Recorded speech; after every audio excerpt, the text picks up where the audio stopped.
So, I think we're streaming now. Yep. Um, if Kim happens to get on, kind of like in the middle of us playing or whatever, then we'll go to her. Her character's kind of off to the side, um, not really involved with what you guys are doing right now at the moment. Her character is also kind of like 45 minutes ahead of you guys, so there's that.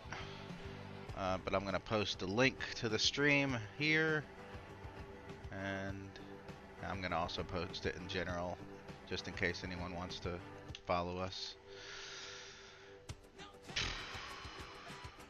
Alright, so, quick recap. The main group was riding on the bus.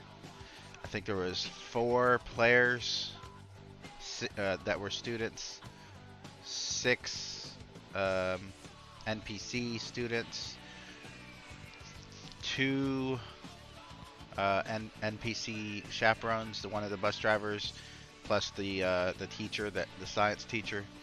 What the hell's going on here? That's weird. It's not supposed to be recording it like that. Hold on.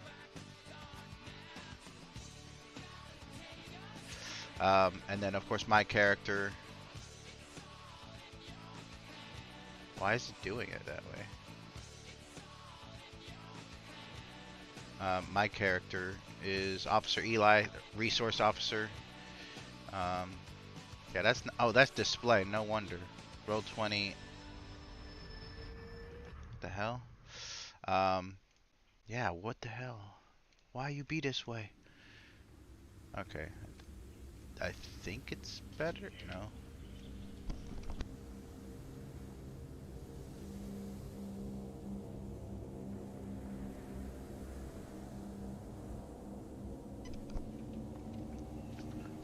Yeah, let me delete this and start over. Give me 1 second. My OBS is once again acting completely retarded. Window capture. Yeah, that's the right one. So why is it? Okay. I'm so confused. Why does it look like that? Anyway. Oh, I think I fixed it. I guess we'll find out. Yep, it's fixed. Okay, so quick recap. You guys were on the bus, on the charter bus, heading down the road into the national forest, going on a field trip Thursday afternoon. And then you guys looked out the window. You rolled some perception checks. Some of you noticed some stuff, some weird, interesting things. Some of you didn't notice jack shit. And then one of you noticed like a little drone flying next to you, but you didn't get a high enough perception to notice anything other than like what it generally appeared, to be. And then one of you also noticed like a UFO, one of those boomerang-shaped UFOs flying above you. And then your dad, it was Marco's dad, who's the canine police officer that was following the bus, another chaperone, called and said, "Hey, did you see that weird high-tech, top secret plane?" And then it turned out it came down in front of you guys and opened fire. And then for some unknown reason, somehow the ground just seemed to open up under you and you guys fell. The bus kind of careened down into an underground cavern system. But you looked around, you didn't see anything. And then, you saw some rubble, but you didn't really see like the ceiling of the cavern fall in on you like you thought you might. What else? Oh yeah, you guys were hearing some howling sounds in the distance of the underground cavern. You guys had to get out. Officer Eli was basically leading the party at that point. Miss Walters, your science teacher, I almost said science officer. I've been doing too much Star Trek. Your science teacher had a broken neck from the fall. Also, Officer Eli, who mysteriously could often kind of gauge time very well. So like he always knew how long he'd been doing something to like the second, which is obviously not normal for humans or for people. basically he something happened to where he was like, hold on a minute. Um, some of these students didn't lose consciousness, and so it seems like normal time to them. But my internal chronology is basically saying that it's been a couple of hours that we've been down here, so that's weird. Um, but anyway, so you guys left. A couple of the NPC students, well, one NPC student got grabbed by something that you didn't really see at that time, and then another one almost got grabbed, but someone stopped it. Turns out there's like some kind of primal, feral, underground they're humans, but they're just like cavemen. They're not cavemen. They don't look like cavemen. They're just really like wild people, and they're just and because they got like normal clothes on, it's just dirty and torn up, and they're just running around in the cavern trying to pick you guys off one by one.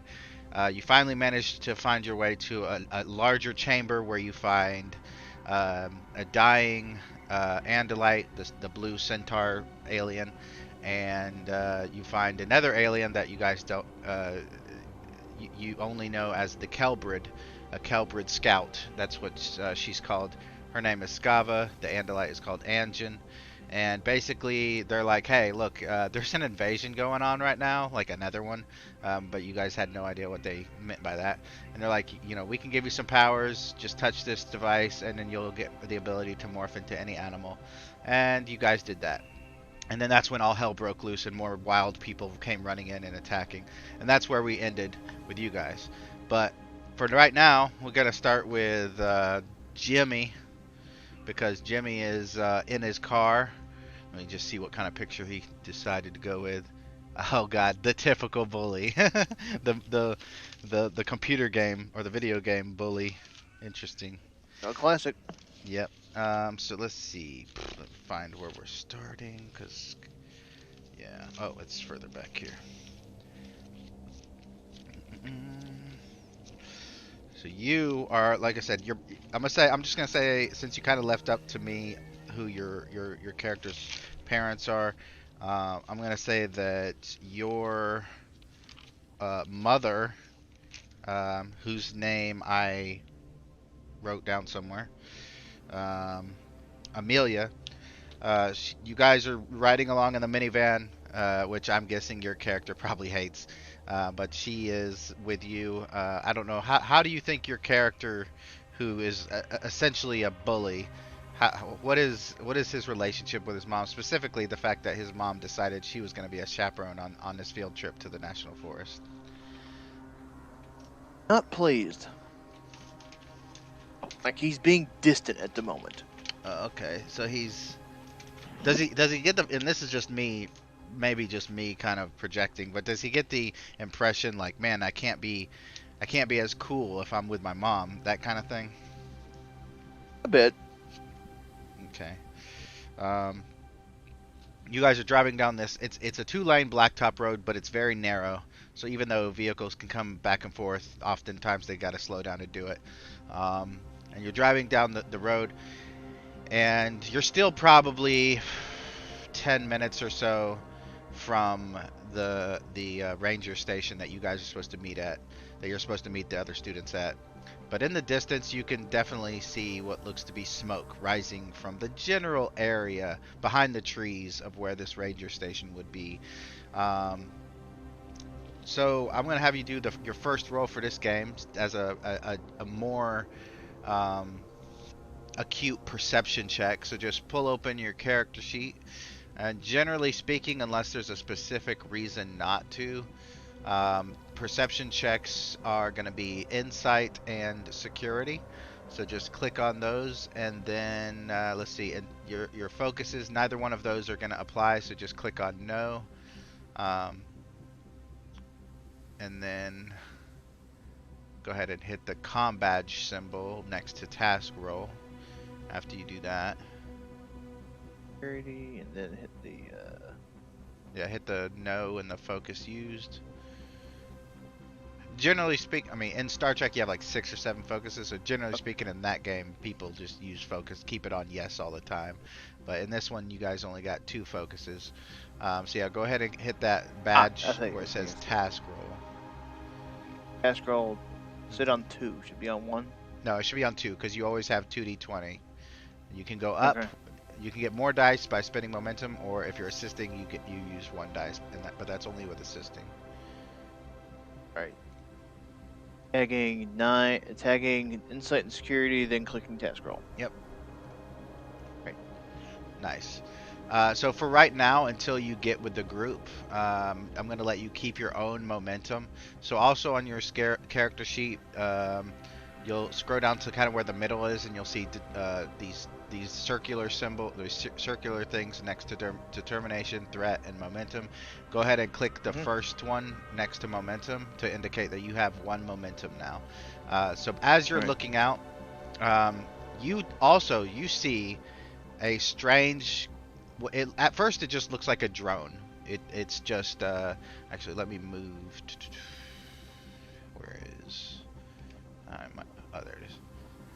At first, as you're driving along, it just looks like a drone. I'll show you on the roll 20 what it actually looks like because I have a picture of it.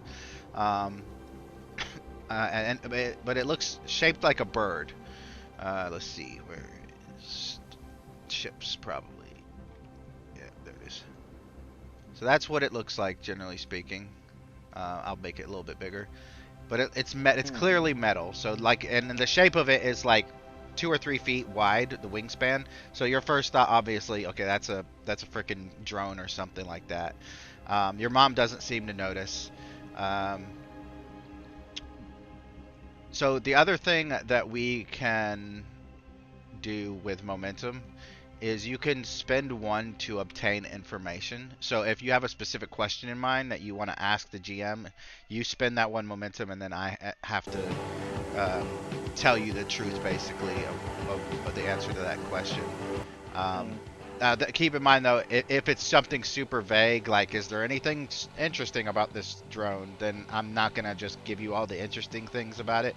It has to be something more specific, like something that you wouldn't be able to tell just by glancing at it. Like if you ask me what color it is, I would just tell you, it's like chrome, kind of dark steel color. Just because that's something you would just know just by looking at it. But if it was something like, do I notice like a brand on it, or like what brand made this drone or something like that, then that would be something that you could obtain information on. So is there anything that you want to spend that 1 momentum to get extra information? Because Jimmy thinks it's too far away to hit with the slingshot anyway. Yeah, so it's flying kind of like you're on the road and there's trees around you, and you notice it probably flying just to the right of the van, probably like 4 or 5 feet. So it's hovering pretty close to you. It is kind of going in, kind of swooping in and out of the forest near the trees. So you could probably hit it with anything. But I don't know if you really want to do that or if you're just kidding. So it's not that far away. It's probably like 5 or 6 feet.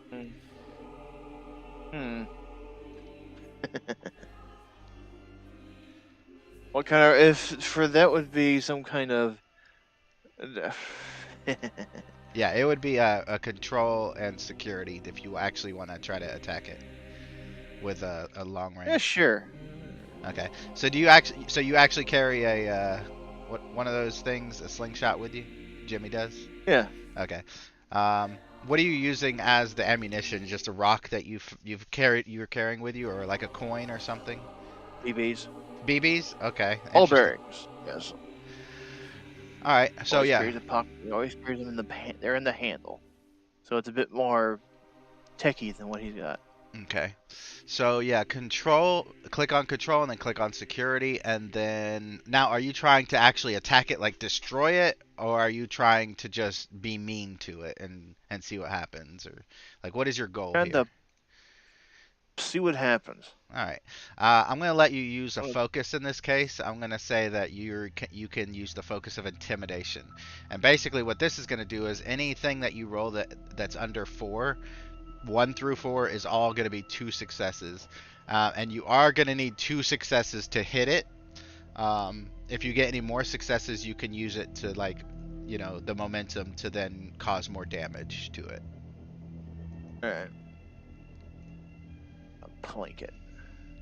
Nice. So you got to, it basically hits off one of the wings, and you see the drone kind of flinch when it does that. Like it sees it's almost like it sees the rock coming, and then as it hits, it tries to bank to the right away from the van. But then it continues on alongside you, which I think you would notice is kind of weird. Like, generally speaking, drones don't bank when they're being attacked by rocks, because the only way anyone with a drone would know that they're being attacked is by the cameras, and the cameras don't generally point towards the left. They either point towards the front or towards the bottom, downward to look at things. So you would think that that would be pretty odd that this drone just banked as you were trying to hit it. But you did successfully hit it. After a few seconds, it decides it doesn't want any more beef with you, so it kind of lifts off into the air and out of the way and out of sight. All right, so now we're gonna go. Sorry, what was that? I just continue to stare at it then. We're gonna go back to the group underground. Where is? Oh, there it is. All right, so you guys are in a pickle. Not gonna lie. You are. I'm gonna go ahead and just read this narration. This narration is also gonna serve to kind of recap the last little bit of the last game. Also, the focus trait. So as I mentioned the last game, focus trait generally is something that your characters need to focus on doing. As a player, the last game it was something like a normal life or something like that. Basically, last game you guys were like, oh, our life is normal, and so throughout this entire thing that's been going on, you guys were supposed to basically be kind of acting like, oh no, this is not right. This is, we're trying to, everything is normal. And so when the traumatic things do happen, it's a little bit more hard hitting. And in this one, your focus trait is survive. Basically, it doesn't nothing else matters except you getting out of this cavern and remaining alive at this point. You still have 0 pooled momentum. However, I believe several of you do have individual momentum, so I'm going to go and look to see who does. Or maybe just one person does. Or maybe nobody does. I think maybe y'all might have used it. Yeah, I think you guys used it. But that being said, in this game, since you guys are together and you guys have a common goal, you guys can pool momentum now. The ones who are underground. Once you guys hook up with Jimmy above ground, then y'all any momentum that you guys gain after that will also be his momentum as well. All right, so I'm gonna start the narration. So this is just after you guys touch this device, this octahedron. It's a glowing golden 8-sided device. The warm, mildly electric sensation that traversed our bodies would have made us all forget our troubles and smile had not our attention been drawn to Scava's red energy bolts firing down the darkened tunnel of terror from which we'd come. In our minds, Anjin said, "You all now have the power to morph into any biological animal or creature that you can touch. Now go, hurry!" He pointed to a crevice in the rock face opposite the entrance.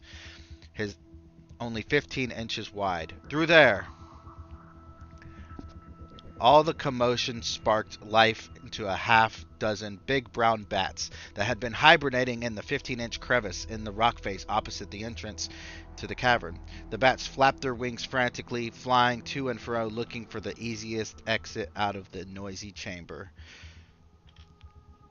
Then, 2 creatures?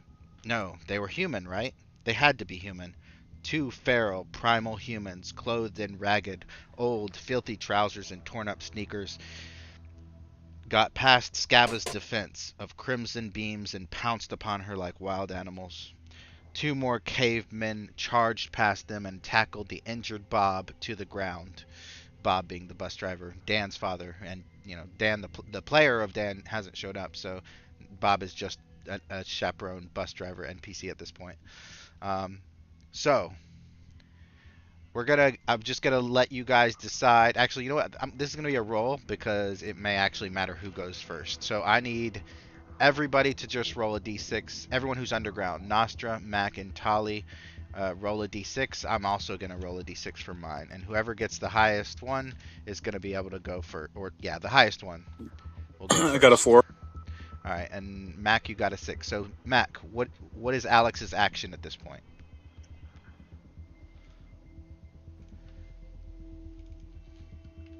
Basically, he just runs right through the crack. Okay, so you just run for the exit that the Andalite pointed to. Yeah. All right. You hear Ken, your brother, say, "Wait for me!" And he kind of runs around Anjin towards this crack, which is over there, by the way. So this little dot here, it was gonna be a it was actually going to. Uh-oh. Am I on the wrong? I might be on the wrong page. Ah. Give me 1 second. Every time I try to do something, it messes something else up. So let me try again. Alright, this little thing here was supposed to be more of a cave, but I'm changing it to basically a crevice. So like you can crawl through it, but it's cramped, like very cramped. So Ken, you or Alex, you and your brother Ken just start running. I'll move you both to there. All right. So the next person, I'm gonna Tolly, roll again. We've got to roll off here because we've got the same number. Another 4. Okay, I've got a 1. So yeah, what's Ben do? He sees 2 of his fellow students running for the exit. I'm gonna get the hell out of here. All right, you follow then. I got a 4 as well before I rolled a 1. But you know, if Marco has any other ideas or if he wants to do anything, then I'll go ahead and let Marco decide what he wants to do first. Nostra.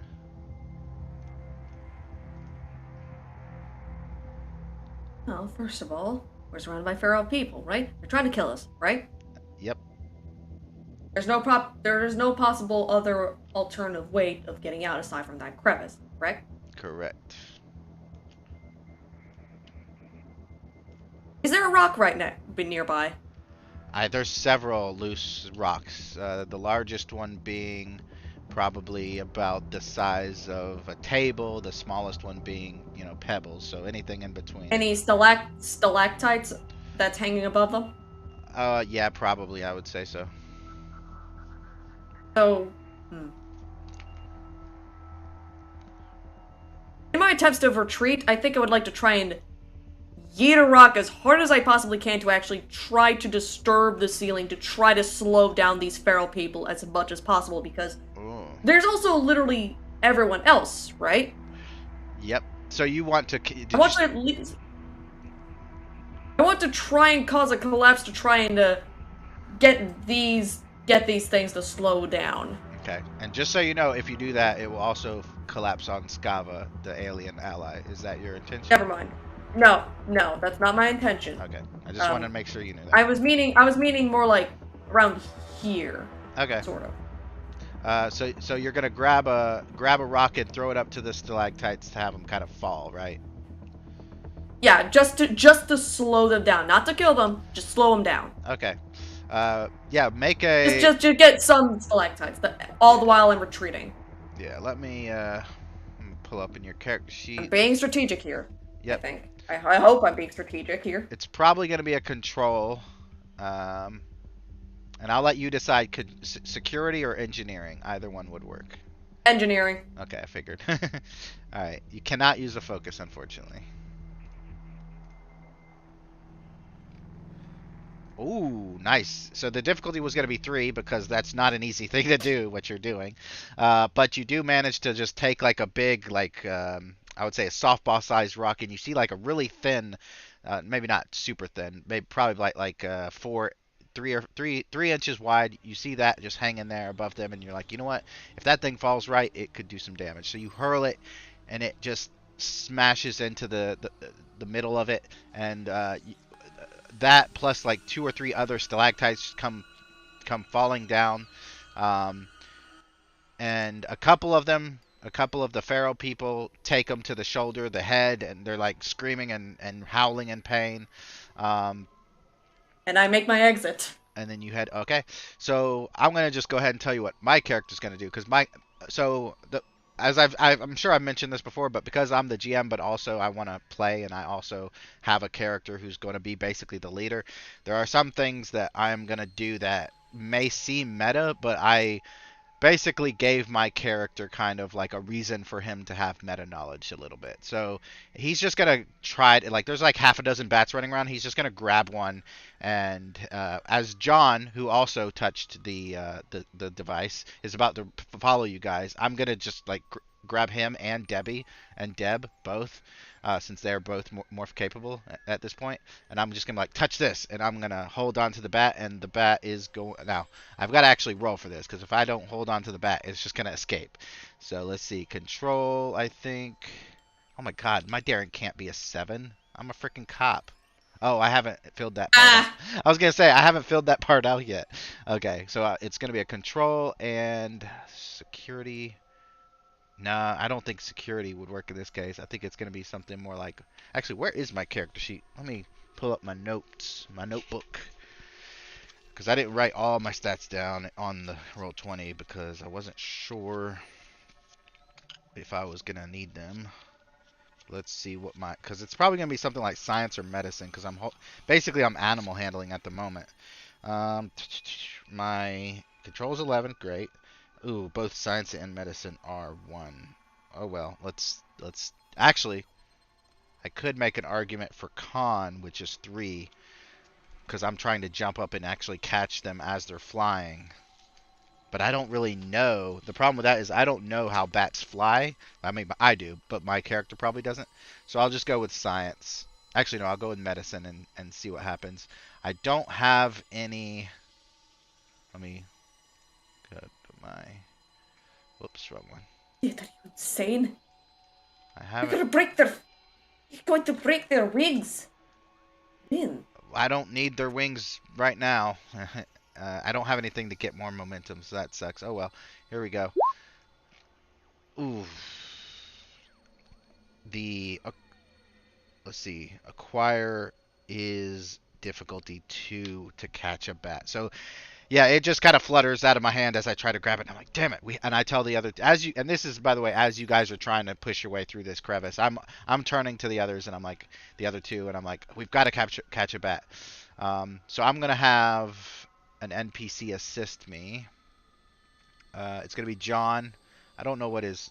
He doesn't really have any stats. I'll just keep 7 and just see what happens. Focus used, no. Yeah. He probably gets bit by a bat, to be honest with you. So let's try. Who's the other person? Let's see. Ken, I think was. Oh, Deb. Let me go to her character sheet, which is all the way at the bottom. All right, control. Oof. I wonder if I could use daring. Daring might work better. All right. Track and field, unarmed fighting. No. Okay, so we got 2 successes. She, as it flutters away from my grasp, she reaches up and catches it. And I say, concentrate on it. Make sure you concentrate on this bat, and it will go into a trance. Oh, wait, I have talents. I probably should have checked on those. Oh, well. And so she concentrates on it, and basically it kind of falls into a trance. It's kind of lulled there into almost a stupor. And the 3 of us touch it. I'm going to say also at this point, let's see. I'm going to say also. Don't mind my mom. What? Don't mind my mom. Sorry. It's alright. Can you mute it though? Just for right now. Yeah, I'll mute it. Just let me know when to unmute myself, because she has a tendency to barge into my room at random moments. Yeah, well, I mean, you can hear us. We just can't hear you. Okay, so... Shit, I forgot what I was doing. I think we've acquired the bat, if I remember correctly. Alright, so now... These creatures are these wild people are running in. Um, two more cavemen. Oh yeah, Bob is already on the ground. Okay, so we have that. So now I need. But you know what? I think what he's gonna do, knowing what he knows, he is gonna go back to Anjin and also acquire him. Anjin's dying anyway. All right, so these two are gonna start changing. I'm gonna say you hear it, but you don't see it because you're already in the. You're already in the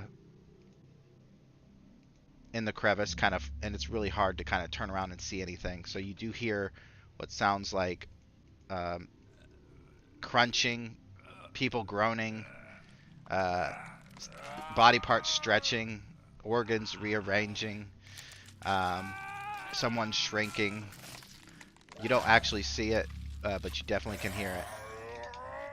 Well, it doesn't sound like that because that's a werewolf. But the crunching and the squishing, that's what you guys hear before you guys kind of scramble through this crawl space. I unfortunately actually have to roll, so let me do that.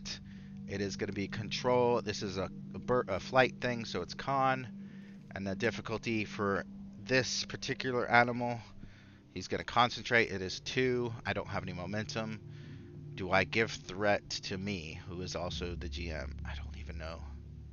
I think yeah, I think I'm going to have to because I need to get this. So I'm going to give myself basically some threat, which it works in this game. It does work different than in Star Trek. So threat in this game is more of a metaphysical outside thing that you guys will kind of understand later on. If anyone has read the books or seen the show and you know of the Elemist or Krayak, that's what threat kind of represents. But so it's not just me. Let's see. So I'm gonna give 1. So that up there. Okay. Here we go. Okay, I got my 2. Good thing I did that.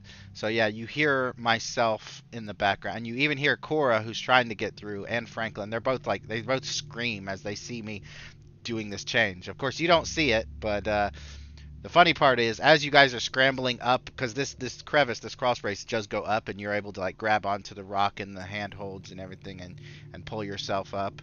But as you guys are doing that, you see three bats just fly above you, just flapping their wings really, and then you hear in your head, in your brain, you hear, "Hurry up, guys! It's gonna be a long climb up this crawl space, up this cave."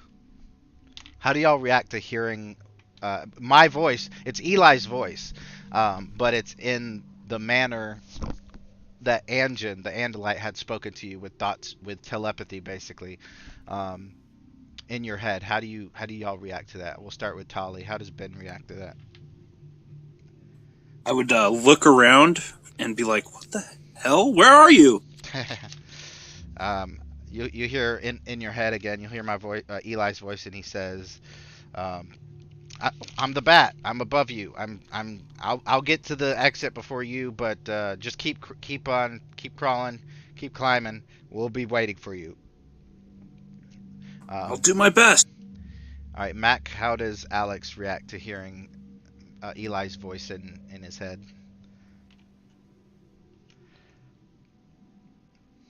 He yes. Hate people. I hate people in my head. And what about Marco Nostra?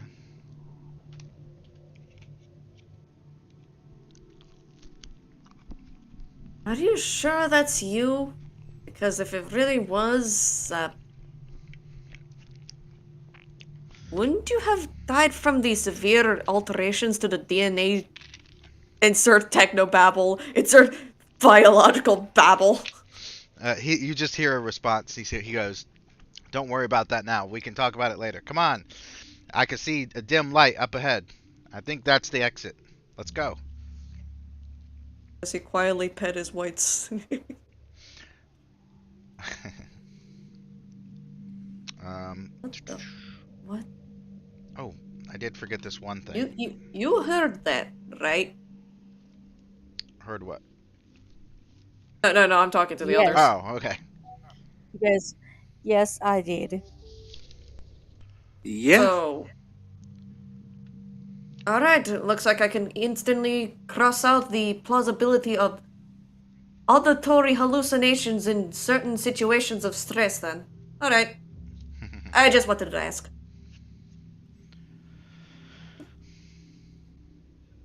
And just as a reminder, you guys, the ones that stayed human, you still have like your backpacks and food and all that stuff, right? All your supplies.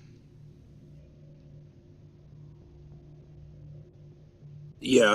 Okay. Yes. Just wanted to make sure. Um,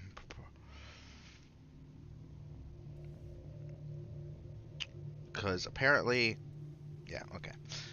Well, we'll get to it when we get to it. Um, so this happened, this happened. Okay, just going through our notes. Um, I need everyone who's human, which is the three of you, to roll daring and con as you guys are scrambling up this cave. The difficulty is 2, but the complication range stays at 1. For me, as a bat, the difficulty is 1, but the complication range is up to 2. I hope I don't mess that up. What was it? Control or daring and con. Actually, I'm going to use control and con. That makes more sense for a bat. 2 successes. Nice. Oh, dang.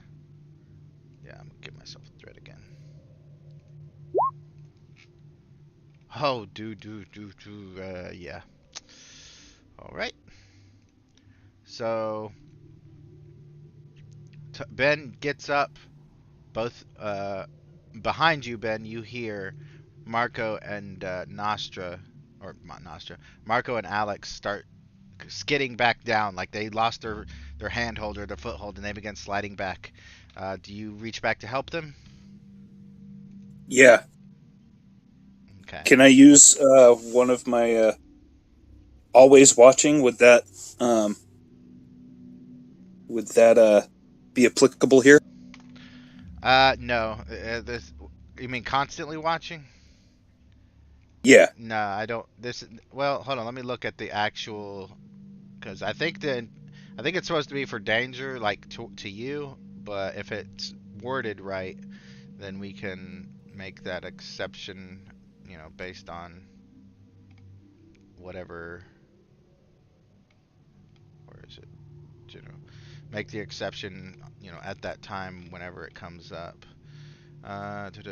When you attempt a task to detect danger or hidden enemies.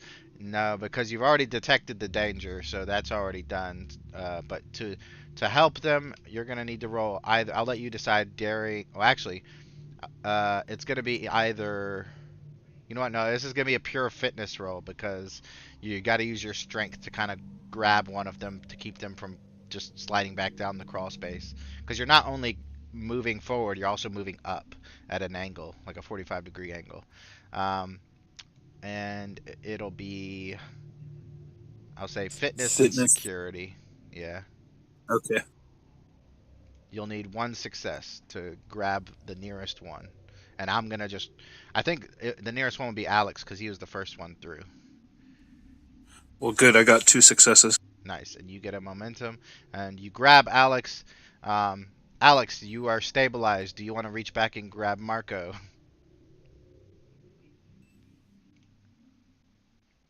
You there, Matt? Oh shit. Yes, I am. Okay. Oh shit. I realized. What? His arm is broken.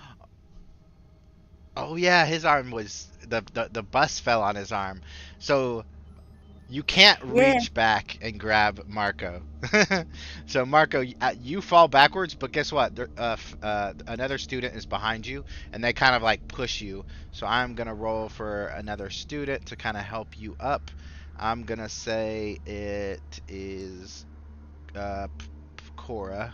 Cora, who was terrified earlier of basically being captured almost, is gonna roll control and security. Oof. Either way, it's just 8. So hopefully she gets 1 success. What? Okay, she gets 1 success.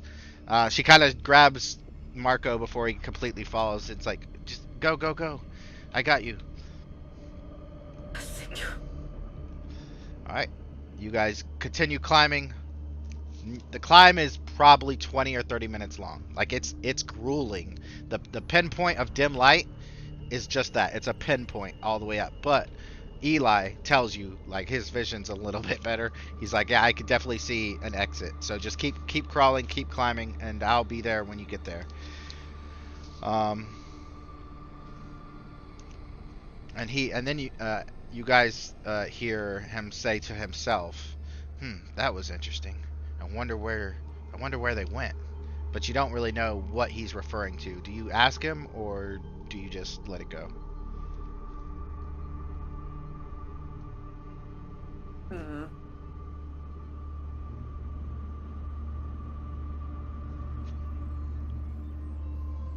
What do you mean, what's interesting? Oh, sorry, I forgot I was on public thought speak there. You mean you're on mental speaker, yes? Yeah, we could when you're in a morph, you can talk to a group of people at once, or you can target it at an individual, or in my case, you can think just thinking and forget that you're thought speaking. But yeah, no, the Skava and Anjin, they just vanished. I can sense it with my acute hearing. They just vanished down there. And then a few seconds later, you guys hear a bunch of screaming behind you and like rocks being moved around a lot. And then you hear Eli shout, "No! They've got Franklin. Those damn beasts.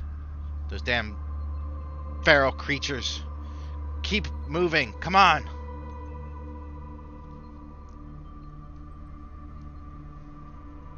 Alright, so you guys are crawling up.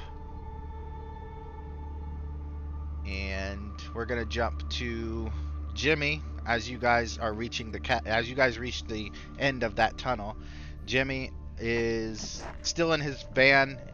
He is just the van is moving, coming around a bend of trees. You guys can see, you and your mother can see that there is a small fire at the Forest Ranger Station.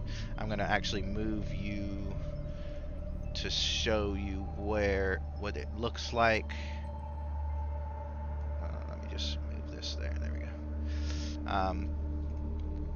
So small fire, no big deal. However, you can tell that there is a white pickup truck with the Forest Ranger seal on it. The glass is completely shattered. The truck itself is dented. There's smoke coming out of the front of it. The building, the Forest Ranger building, there's a couple small fires in different places with smoke going up, but mostly it's the glass and the doors have been destroyed. You're not really sure, obviously, what happened, but some kind of carnage just happened here, and you don't see any signs of life.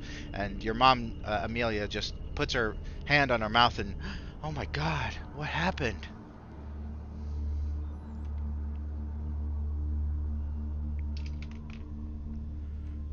And I'm gonna say she stops the vehicle pretty, distant from the building, because obviously she doesn't want to put you in danger. So she stops and kind of looks around. And she says, "Jimmy, what in the world could do this?"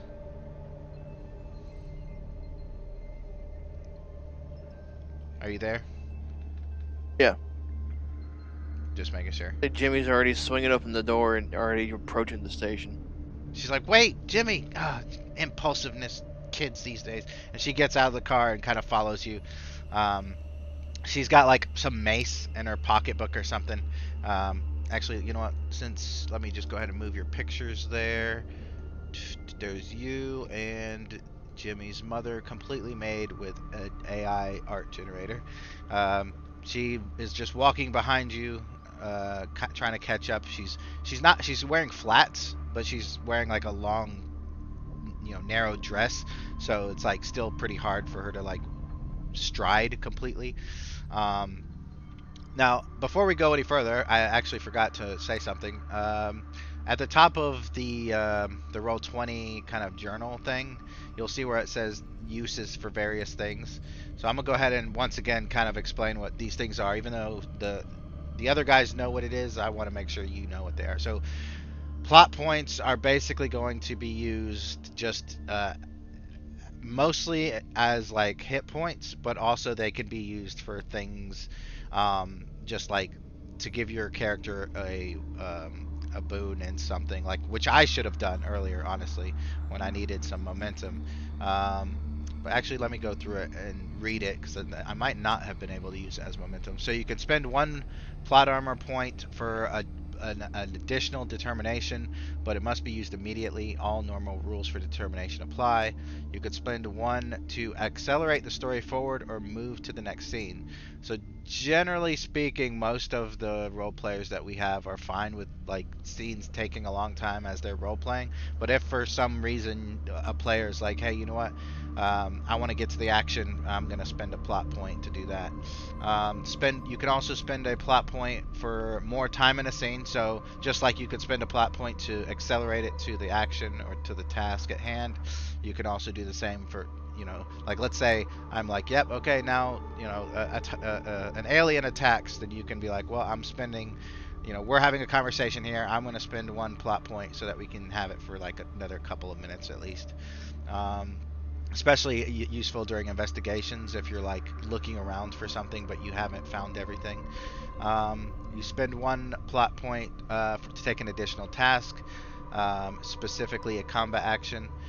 That's kind of like how the determination works for combat. So like let's say we're going around in a cycle, doing our turns, and let's say you punch somebody, but then you can spend a plot point to say, I punch him again. You can also spend 1 plot point to go first in combat. So it takes 2 momentum to go first in combat if you don't already go first in combat. But 9 times out of 10 player characters go first in combat in a 2d20 system. You lose plot armor points as HP or stress during combat. You also will lose plot armor points by taking unnecessary risks and jumping into lethal combat or other perilous situations. So let's say there's like, a horde of giant centipedes that are eating, someone, and you just jump in as a human and try to fight them off so you can get to that person to save them. Well, you're gonna lose plot armor points for that because that is an unnecessary and very risky thing. Even if you don't take physical damage, you will definitely take plot armor points for that. Let's see what else. Okay, uses for serendipity. Serendipity is what the Elemist uses to kind of alter reality. It's basically the GM's version of momentum. So I can use it to alter a scene, change the narrative, get +1 determination, but it must be used immediately. So basically, I can just give you serendipity as a token or a point, and then you can then spend it the same kind of way you could do with the plot points. Again, more time in a scene, move story forward to the next scene, take an additional task. So a lot of it is going to overlap with the plot point stuff. Go first in combat, get out of a perilous situation. That's super useful. So in the books, sometimes the Elemist would allow the Animorphs to just get out of bad situations mysteriously and magically. That would be useful right there. Counter a negative random event with a positive one. So if, like, for example, I think, Mac, you could have probably used this with your broken arm. Let's say your arm was broken. Okay, that sucks. But you could have also used a serendipity to basically say, I don't know, anything that would have been positive and beneficial to the group, almost like an advantage for Star Trek Adventures. It wouldn't necessarily bring back to life Miss Walters, but you could have done something almost as, good with that. But that's just an example. It could have been used a lot of times, honestly. Ambition, honestly, we'll get to ambition later because that's more about your character's future. Trauma points. So everyone gets trauma points, and for those of you who are trying to avoid trauma points, you're gonna get it eventually. Trauma conditions are permanent once a player has gotten to 7 trauma points. So once you get to 7 trauma points, there's not really a way to go under that. You're pretty much traumatized forever. Trauma points can be taken rather than plot points for mental stress. So let's say you see something horrifying, and I might, as the GM, might say, you know what, I'm going to take a plot point because you're just so traumatized. You can be like, well, I'd rather you just give me a trauma point. I'm only at 1, I can get 2. And I'm like, okay. If you have at least 3 trauma points and acted on a trauma in a dramatic fashion, by the end of the session, you receive 1 spotlight milestone in exchange for 3 trauma points. So let's say you have 4 trauma points and your character's just like losing it. One sec. So basically sanity points, like from Call of Cthulhu.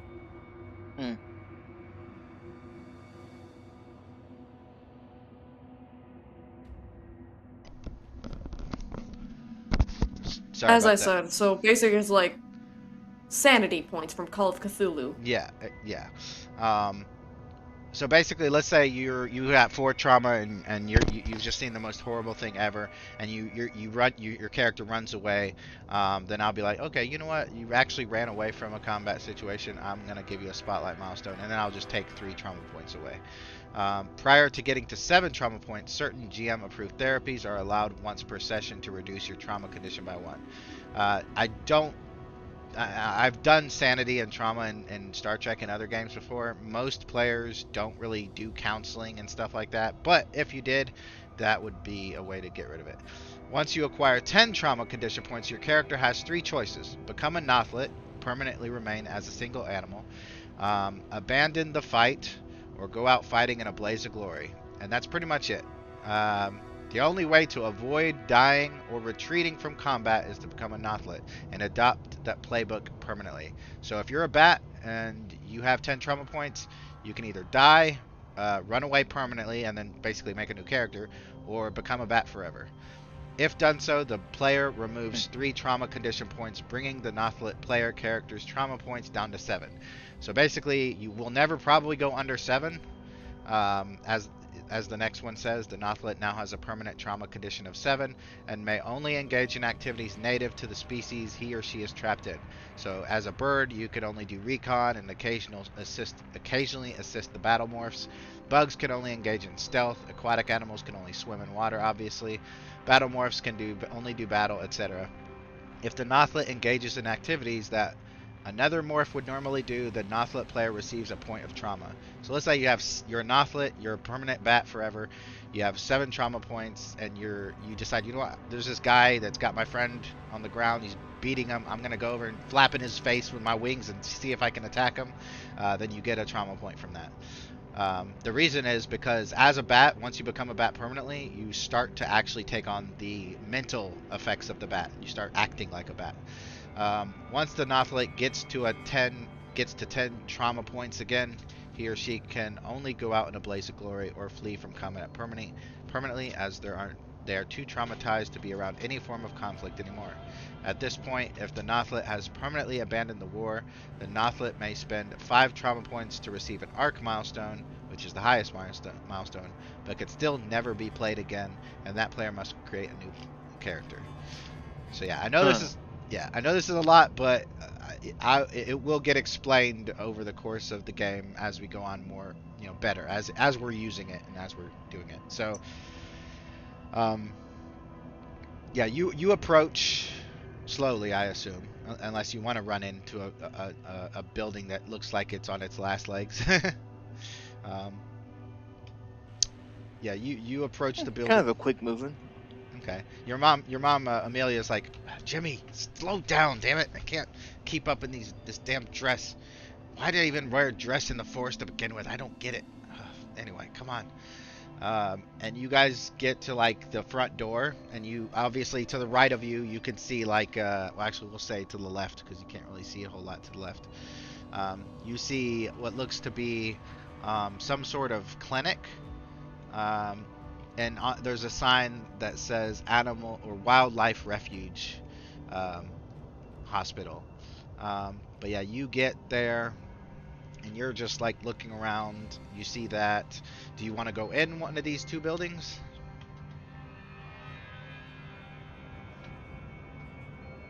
Huh. Actually, you know what?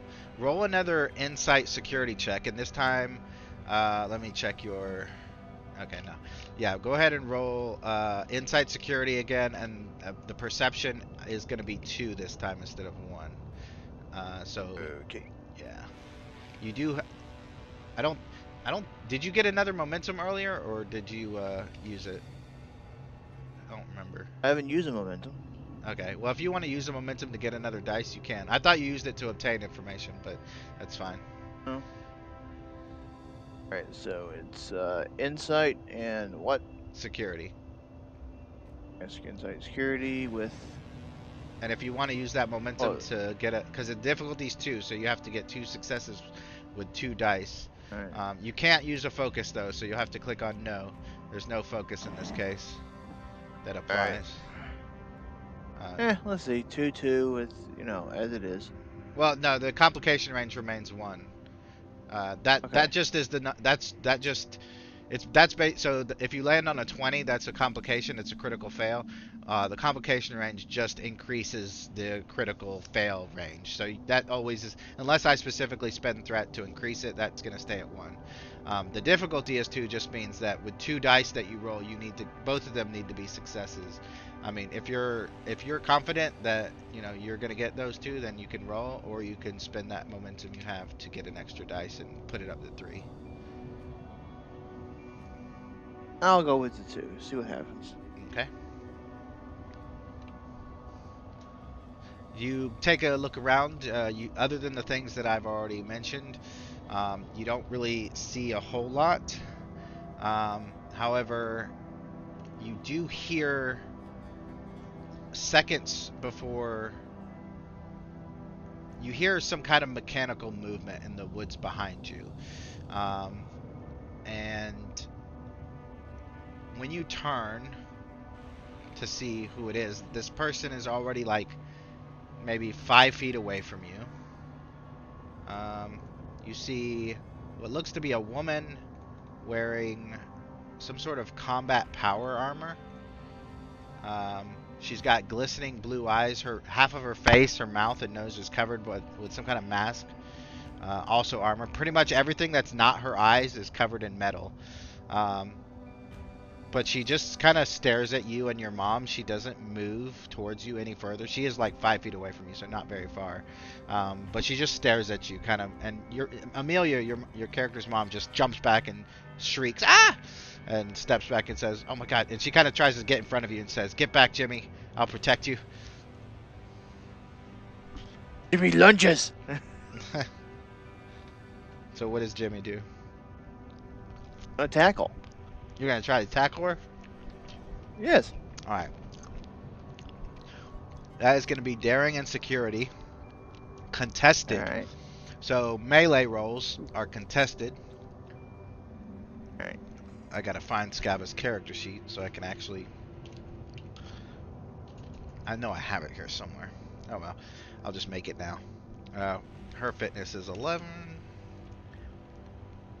and security is high.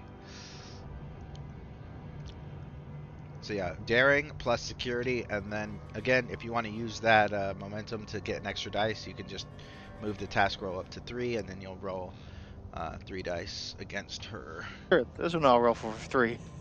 Yeah, for this one, yeah.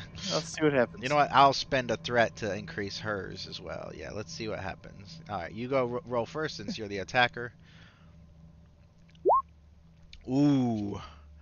So unless she rolls a 0, and she does not roll a 0, so you basically run into her like a straight up football tackle.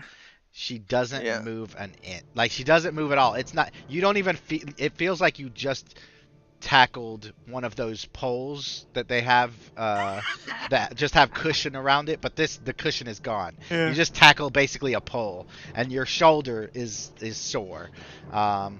In fact, Yeah. I'm gonna actually roll 1 damage dice to see if you actually take some damage. You don't take any real damage, but your shoulder is sore.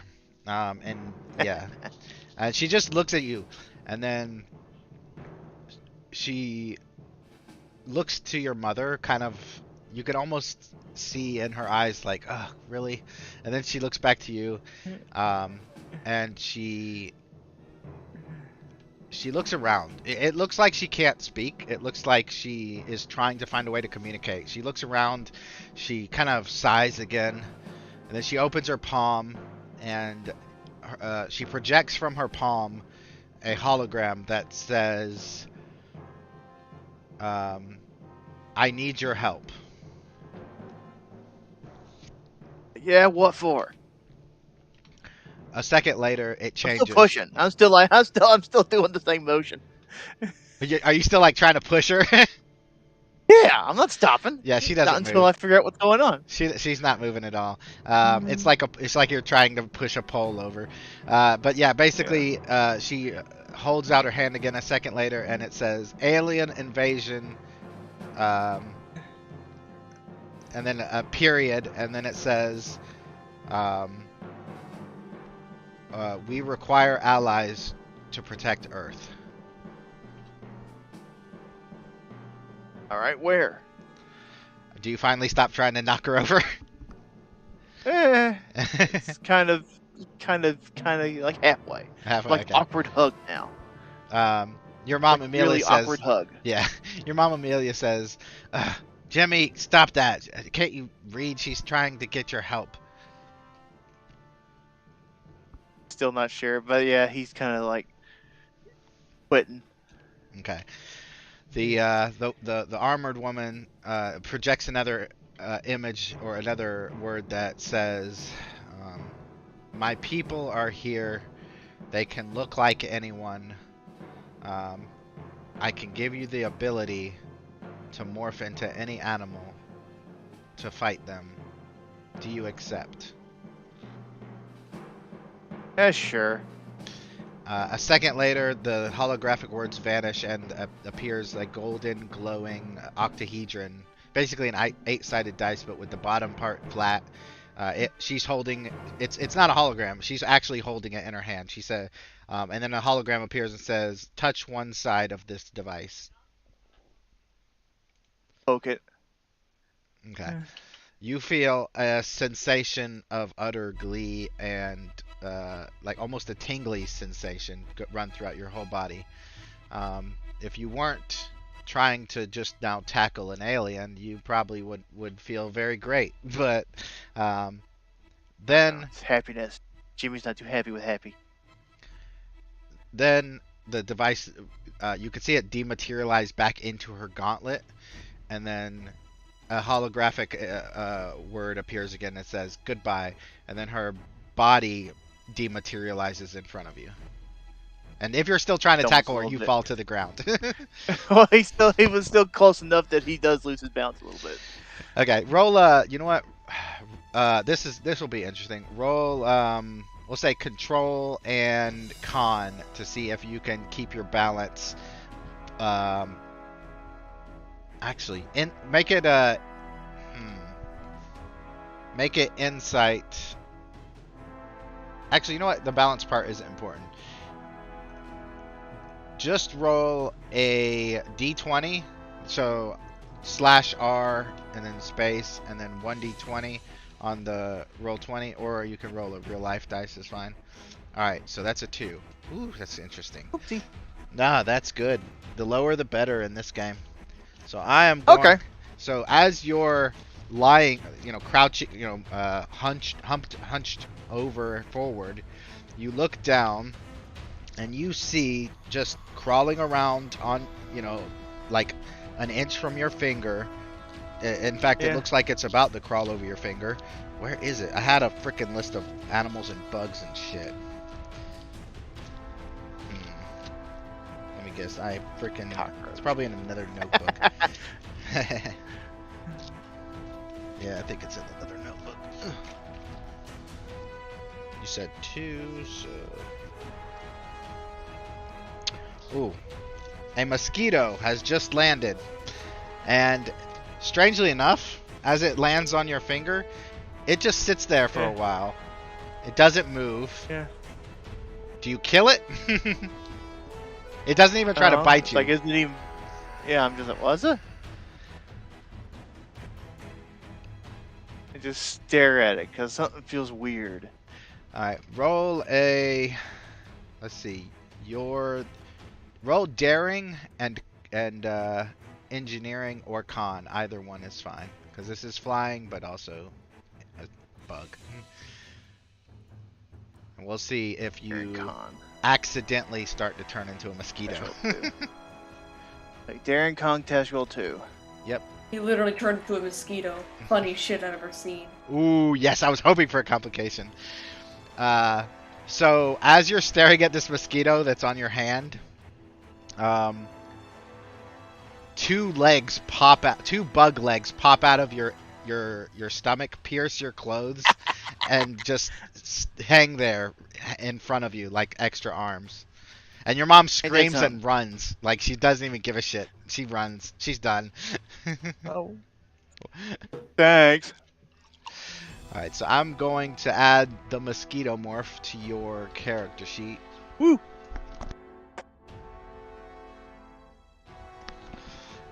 For now... Extra annoying to people. Yeah, for now, I'm just going to put it in other equipment.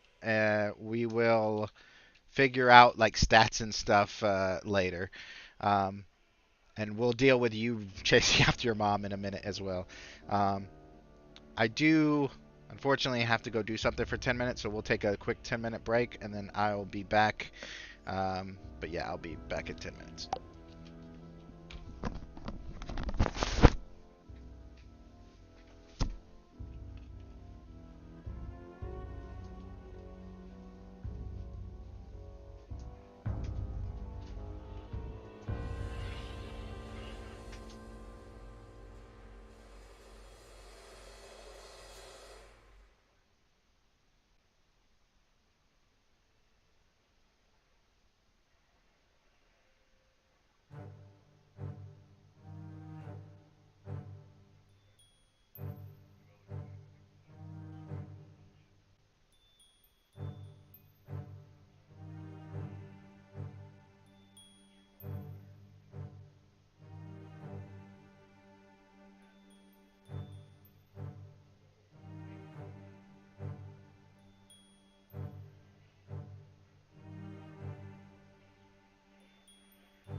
So you have basically Jimmy has discovered that it's true. He can actually turn in a mosquito at least. The mosquito probably flies off as soon as Jimmy notices what's going on. Your mom is, Amelia is, fleeing for her life.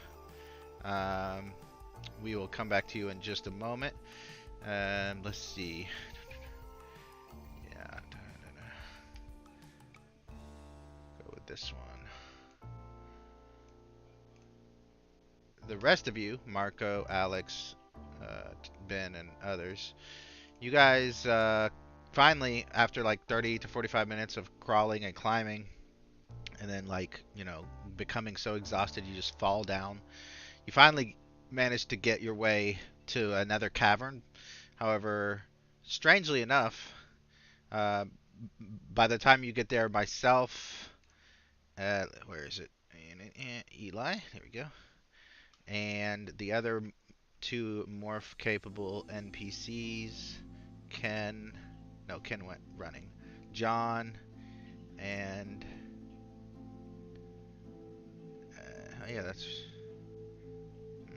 yeah, we'll go ahead and say Deb is there as well.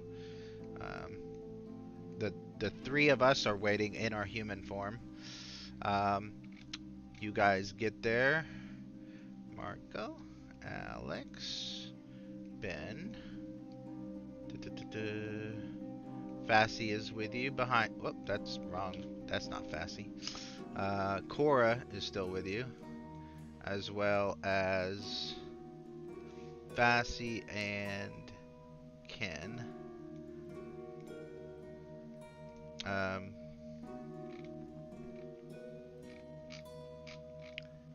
So what do you do once you get I will say that you notice with relative ease that there is, strangely enough, a half open vault door that is at the other end of the cave, and Eli is he's just actually, you know what, I'll just read the narration. I just sat there. After we'd spent half an hour crawling or flying through the narrow crawl space, we discovered another small cave. The most surprising thing about this particular chamber was the vault door that hung half open, leading into a boiler room of some kind, the source of the dim light. But I hadn't cared at that time. I was sitting with my back leaning against the now closed vault door, my exhausted and shocked mind and body unwilling to do anything more for the moment. So we'll say that you get to this chamber, that you see the vault door half open. Eli and John and Deb aren't there. So you guys go through the vault door, and you find yourself in some kind of cellar or boiler room. And so I will move you to there.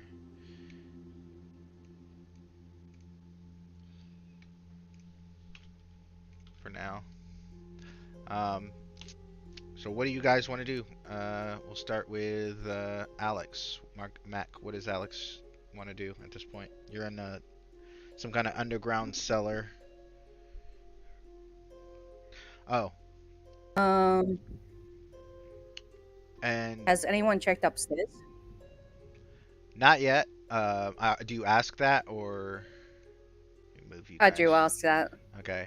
Eli doesn't respond, but the other one, who was John, he says, no, and you guys look around and it's like a mess. It's clearly been ransacked. The door to the upstairs is off its hinges. And just so you guys know, I'm giving everyone a point of fatigue. Unlike trauma, fatigue can only go away with rest. You can't do anything weird or cool with it. The only relatively interesting thing is the more you morph, the more fatigued you get, so keep that in mind. But other than that, yeah, it's just fatigue. He walks upstairs slowly. Alright. And what about Marco?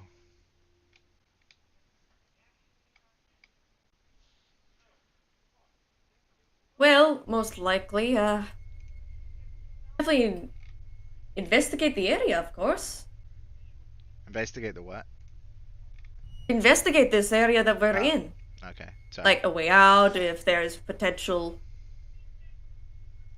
well, anything potential to actually engage in, and hey, just check over and make sure these feral people are not going to be chasing after us for a while. Just investigate in general. Okay. Just mm, Yep. So you roll insight security. Mac, you roll control and con because getting up the stairs, there's like the doors in the way. There's a bunch of rubble in the way, so you've got to kind of move your way up there. Um, and Ben, what is Ben doing? Well, after crawling for a little over a half an hour, I'm probably dusting myself off and heading in the direction everybody else is walking. Okay. Um, as you guys are kind of talking and going about your business, trying to figure out what's going on. Um, sorry, I just gotta make sure everybody's thing is updated. Um, Yes. one second, someone sent me a message. Okay. So yeah, I'll start with Mac since you declared what you were doing first. You get up there, you get to the door, and you peek out. You don't really see anything. You hear briefly someone screaming, but you do recognize that you are in the basement of the. Move that fucking music down. Of the Forest Ranger Station. Nostra, I believe you were the one who rolled Inside Security. So you, wow. By the way, Mac, get 2 momentum. Um, and yeah. And we're gonna say since everyone is pretty much in the same area, those 2 momentum is now pooled. So I will type it. Whoops. I'll just type 2 pooled momentum. Oh. Um, go ahead. Someone was gonna say something. I'll just let you do Nostress first, then I'll Yeah. say what I was gonna. So yeah, you notice that some sort of battle has happened here.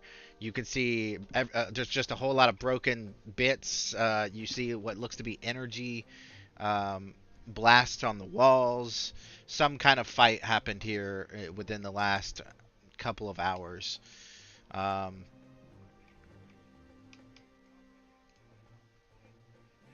and you got, let's see, you got 2 success. Yeah, that's what you get with 2 successes.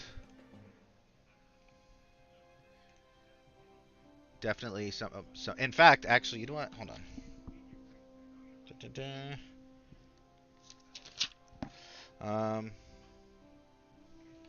So you're doing that. You also notice, Marco notices that Eli is just kind of sitting there, his back against the door that you guys just came in. It's closed now, by the way.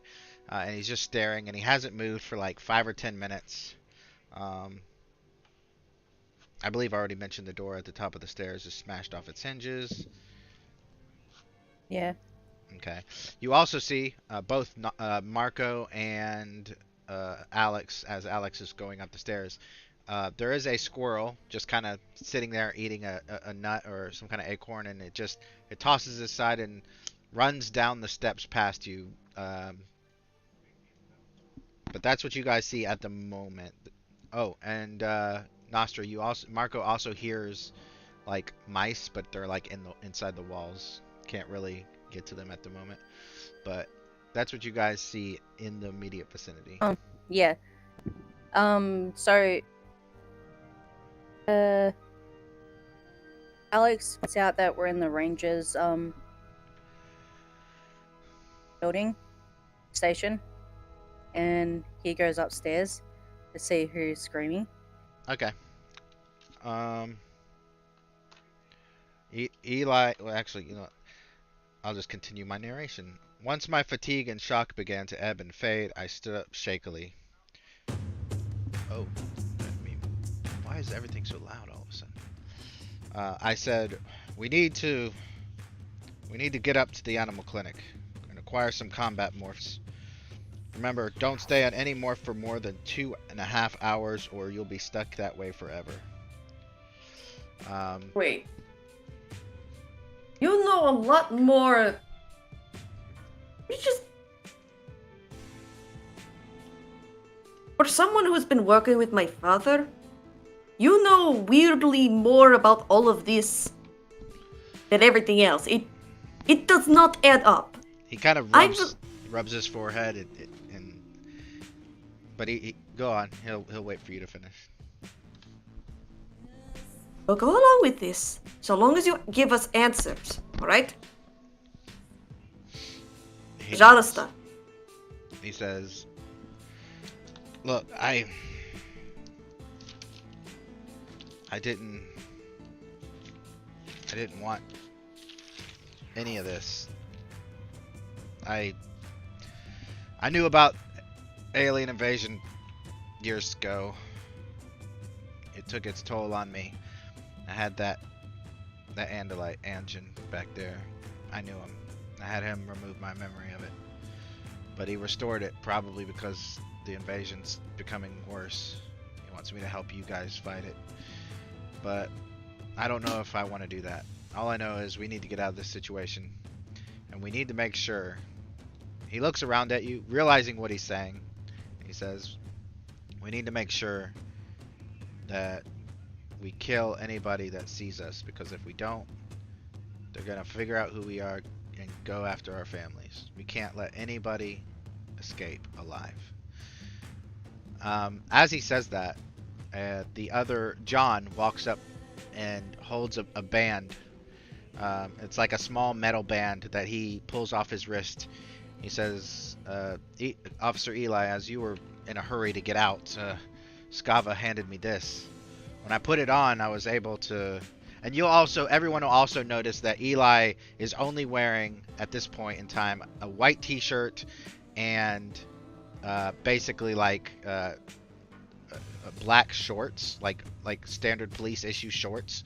His uniform, his belt, his weapons, everything is gone. Obviously, he can't morph weapons and heavy clothes while, you know, turning into a bat.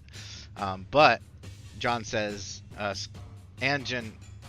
I mean, he was pretty much dead, but him and Skava were able to get across the point that this thing, and then Eli he just puts his hand up. Yeah, I know what it does.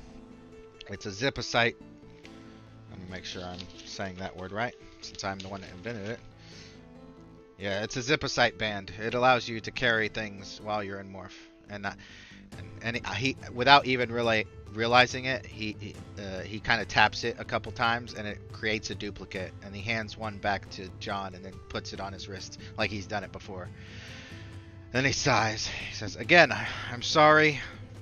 I know it kind of feels like I've deceived you, but we really do need to get out of here. You're sort of a little suspicious from all this, but as I said, we'll go along with this. Okay. Now look, he kind of gestures to that squirrel and he says, before we get our battle morphs, you guys need to learn how to actually, you know, morph. So he kind of gestures, Alex, come back down here. We don't know what's going on out there, and honestly, we really don't want to know right now. If it is what I think it is, then we've got a big problem. So come on down, everyone. We need to get that squirrel. And he looks, he says, Alex, you got any granola bars or anything in there that we can use to lure it? He comes back down with some food in his backpack. He goes, I'm always prepared for food. Alright. He goes, just hold. kills the granola bar, and he holds it out so the squirrel can run up to him. Alright, well, it wasn't going to be that easy. You can roll presence and con. The difficult, well, actually, presence and command, because you're trying to, like, you know, command a creature to come to you. You can use composure as a focus, because you definitely need it. And if you have any non-pooled momentum, I suggest you use it, because the difficulty is 3 and the complication range is 3. You didn't even let me finish.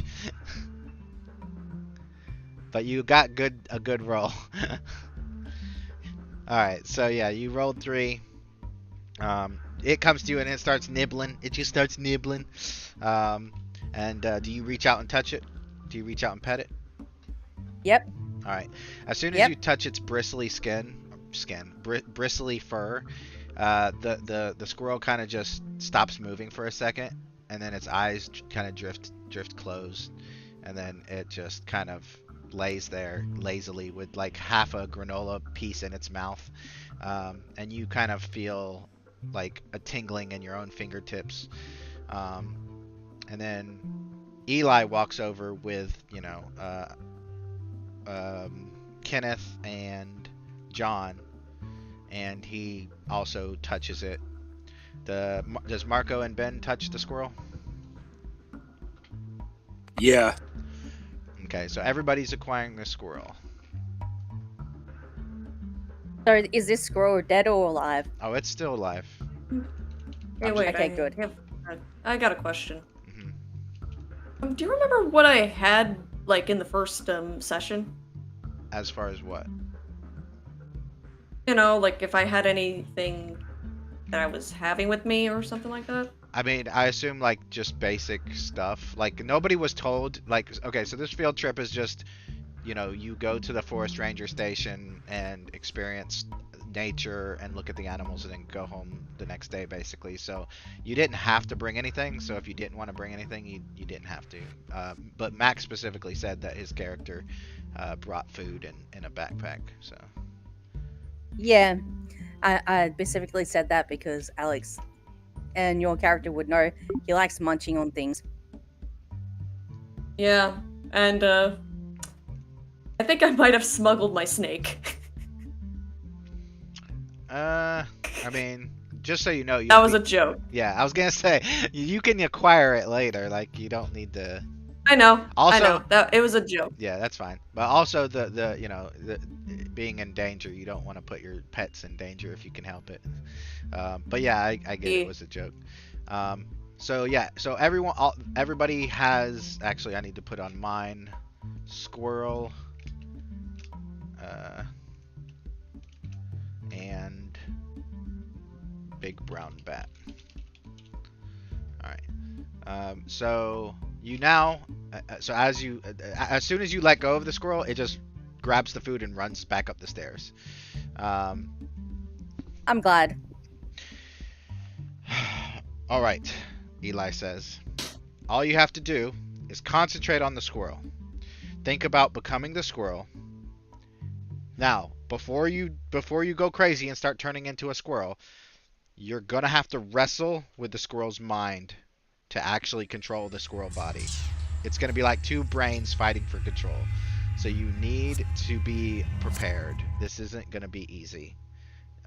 Take whatever willpower you have and put it into controlling that, because that squirrels get terrified of everything. Every hawk, falcon, eagle, fox, raccoon, they all want to kill it and eat it. So that squirrels are generally pretty fearful. So, and he's gonna say, just watch me start first, and then you know, all you got to do is focus on the squirrel, change, and then take over the mind.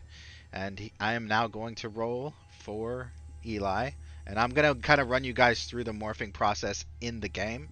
It kind of mimics almost how it's done in the books. So in the books, it actually takes like 3, 4, 5 minutes to change, which is a long time. So I will go ahead and tell you that I have brought it down to 2 minutes, and it's going to take 4 rolls minimum. Now, if you become really good at it, and there's ways to do that, then it can get down to like two rolls, but it's pretty much always going to be at least 2 rolls. But yeah, let me go ahead and do it. So to focus, he's gonna roll control, and oh, it's a squirrel. Squirrel's probably going to be more on the stealthy side. So probably not con, not command, not security. I'm going to say science, I think. Which is, I think it's, yeah, he's got a 1 in that. Alright, so here we go. I am going to, I don't think I have any momentum. Let me double check. Yeah, I don't. So I'm going to use a threat to get a 3rd dice because I really want to concentrate on this squirrel. Alright. Ooh, the difficulty, by the way, for morphing animals that you haven't morphed before is me looking for it, because I wrote it in a bunch of different places, but I didn't think I would need it in this spot. So let me... Where is it? Yeah, I'm gonna give you a threat. Okay. So I'll just get my threat back that I basically spent. That's fine. Oh, I think I fucking folded it. Or maybe I didn't.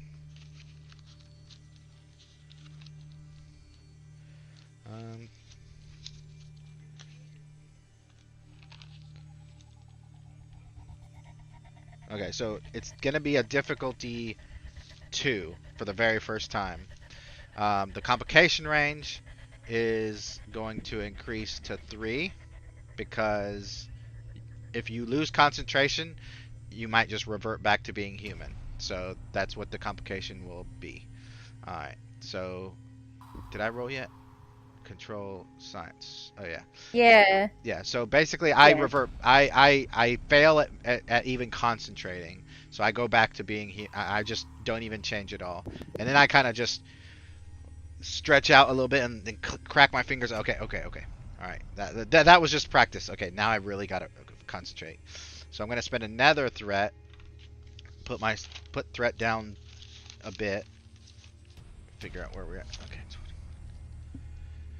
Alright, here we go. And the complication range is still 3. Ooh. So the good news is you can see like my eyes. Actually, you know what? I actually have a random body part thing. I'm just going to randomize it. What changes? Excuse me. My forehead changes first, so you see it just kind of fur, like a pattern of gray fur start growing on my forehead, and then it goes back over my hair. Like my hair changes color and becomes more coarse and just goes down the back of my head and back. However, I do have a complication, so as I'm changing, I start to like revert back to human, so I have to like really concentrate again. Yours, of course, Alex, you don't even get that far. So I'm gonna give another threat. Oh my god, these damn complications. Oh, that's loud. I just need to go through the freaking background music and change it manually. I'm gonna spend another threat to... Okay, I'm gonna say after the first time, the complication range is normal, because I think that's a bit much. Plus, remember, this is experimental. Oh wow, you still couldn't. But yeah, I'm just gonna let me roll a random body part, because that's how the morphing works. It's not a smooth transition like a werewolf. Like just body parts start changing on their own. Then my chin starts to elongate, not elongate, but kind of just. Like, that's what changes next. My chin gets all bushy. My character's clean shaven, so instead of, now I have animal fur growing. Okay, but now I have to, let me see. I've got to morph control and science again. Difficulty 2, complication range 1 to continue the morph. Oh my god, these damn, that's a 20. Okay, so now... Oh god, yeah, no, not that. So now I'm going to say that my body begins to shrink. But because my head is starting to change, my brain is turning into a squirrel brain. So I'm just like beginning to like look back and forth and start running around. That's what the complication is. I just start bumping into things, trying to escape. And now I'm going to try to roll to finish this damn morph before I complicate myself to death. Give another threat. Yep. oh, good. I didn't continue the morph, but at least I didn't complicate myself to death.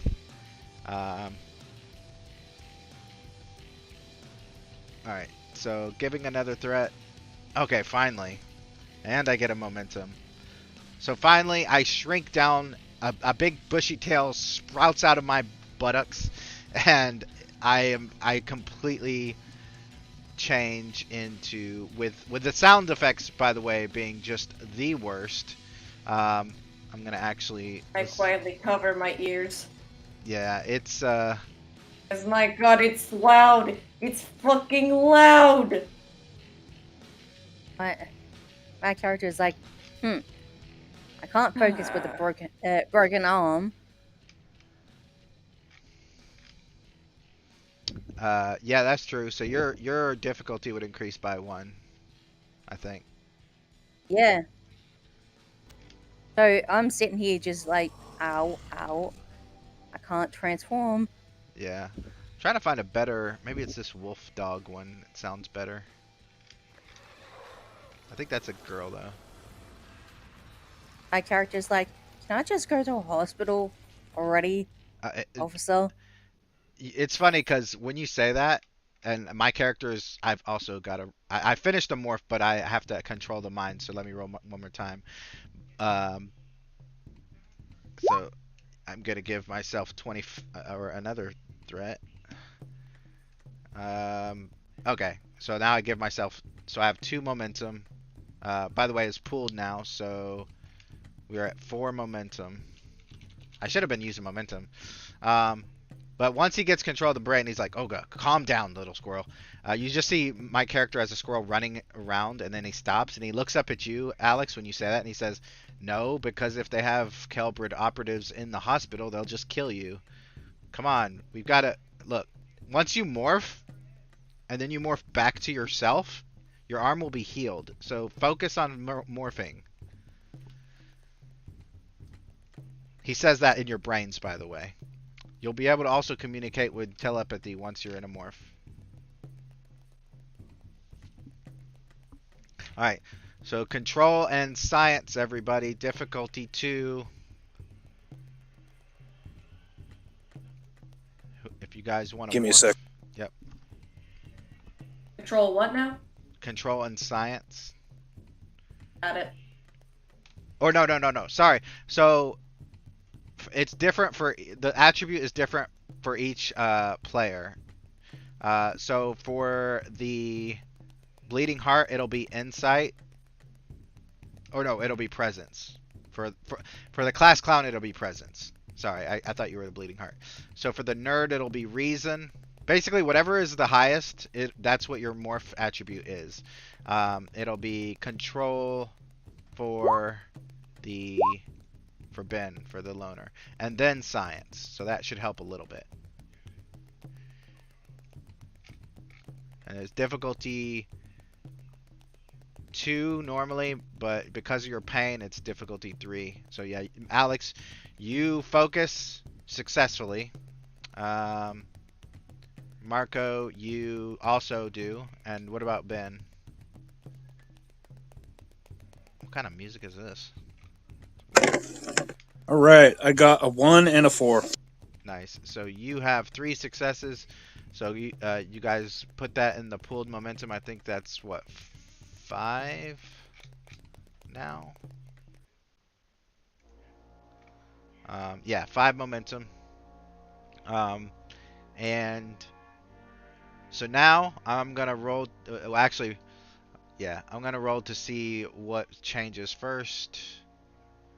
Your feet, your toes, and that is for Marco. Marco, I'm also gonna say that John has passed out the bands to everyone, so you can morph your backpack and your clothes and everything. But your shoes begin to turn into little squirrel feet. And then Alex. I start laughing. Yeah. Me. Hey, you know what's funny? As you're pointing at him and laughing, your upper arm turns into like just fur, and bushy fur just starts bursting out of your arm. What are you, Chewbacca? Yeah, I'm Chewy. All right. You just hear me. All right, and then Ben, your feet also begin to change, followed by your hands. Your hands begin turning into claws, and I'll play the awesome morphing sounds.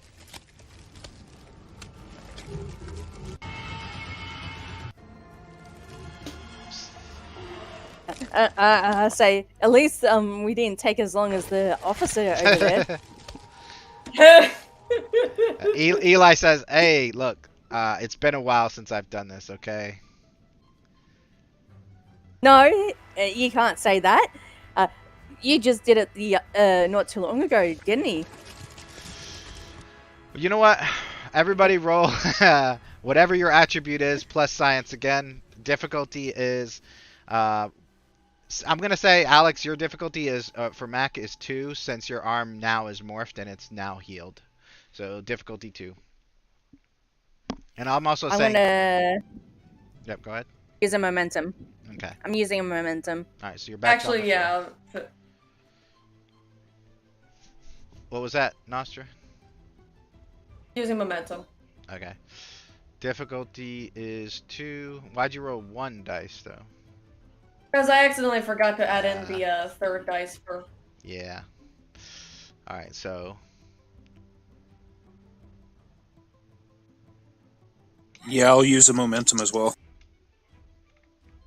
Oh, I was looking like, what in the world? Okay, so Mac, I think that gives you your momentum back, right? Or did you roll yet? Yeah, I did. Okay. That should give it Okay. the momentum back. I just wanted to make sure because it all starts to blend together. All right, so Marco, your waist and hips begin to change into the squirrel's waist and hips. Fur starts popping out, and then your size begins shortening greatly. This music is driving me insane. And then let's randomize. Oh, Alex's face and ears begin to change next. This music is driving me up a wall. And Ben, what about you? Did you roll? No, I was waiting. Right, I've got 2 success. One's a critical success. I got a success. Last dice. Oh, complication. So how many is that total? I have 3 successes and a complication. Okay. And did you spend momentum to get extra dice? Yes. Okay. So you guys are 3. So you're back. You're still at 4, and then you got a complication. So let's see what parts yours change. Your cheeks bulge like the cheeks of a squirrel, and fur and whiskers begin popping out of Ben's face.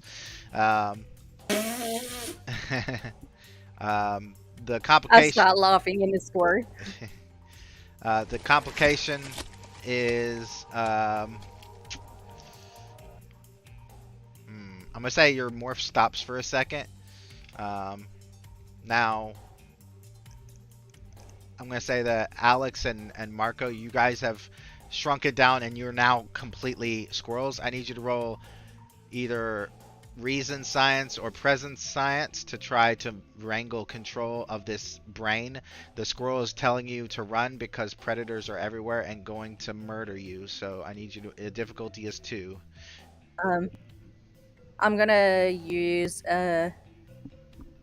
your threat. Okay. Do so. Fair enough. Ooh. The squirrel brain has taken control. You run, and guess what? Because the squirrel's an NPC, technically, you don't get the control where you go. I do. The squirrel just runs, and it runs up the stairs and just is looking for adventure away from this crazy place. And Yep. the squirrel just keeps on running. It runs out the front door. You see some lady. She jumps up and screams as and then falls because she's in a narrow dress that confines her mobility. Then you see this guy, this random guy with a thing in his hand, a slingshot. And he's got like these two insect legs. Okay, so he must be a predator. So you run away from him, and basically you run under the building to hide. And also you find some nuts that you start to chew on under the building. Yeah. Yep, he's happily eating these nuts. Yep. Now that you're under the building, you're as happy as possible. Ooh, but then you see a tree, so you run up the tree, and now you're like several dozen yards away from where you were. So that's you. So I need reason and science difficulty 2 to control the brain from Marco. Reason science. Got it. Yep, difficulty 2. You got a good reason science there. Ooh, but it didn't work. Your squirrel decides, hey, look at that vent shaft. I'm gonna run into it and just pew, and then you stop and because you see like a squirrel and you're like, oh, I gotta play, or not a squirrel, a bug, and you're like, oh, I gotta play with that, and so you start playing around with the bug, but then like over in the corner you see like the remnants of some mouse. It apparently left some nuts there that it's gonna eat later. So you run over and eat the nuts. Then you run through the shaft. The vent shaft some more, climb up the wall, and now you're trapped and you're like, oh, where the hell do I go now? All right.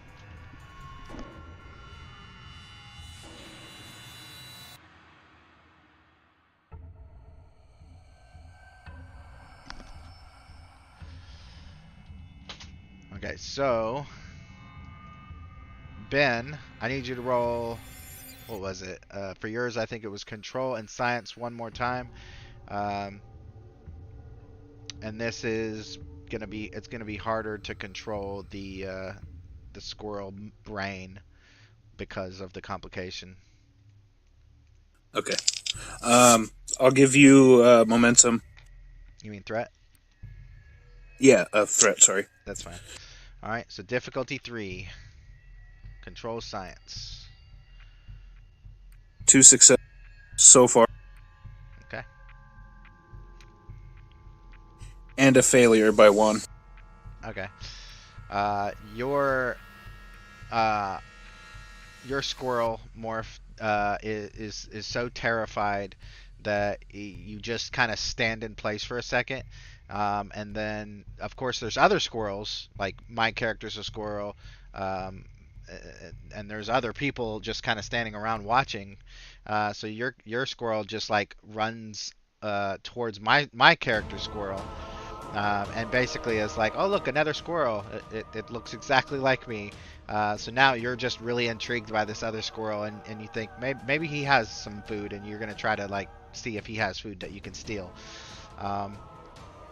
So we're gonna jump outside to Jimmy. Jimmy, you just saw like a squirrel run out and almost attack you and your mom, and then run under the building. And you also have these 2 legs sticking out of your torso. What do you want to do?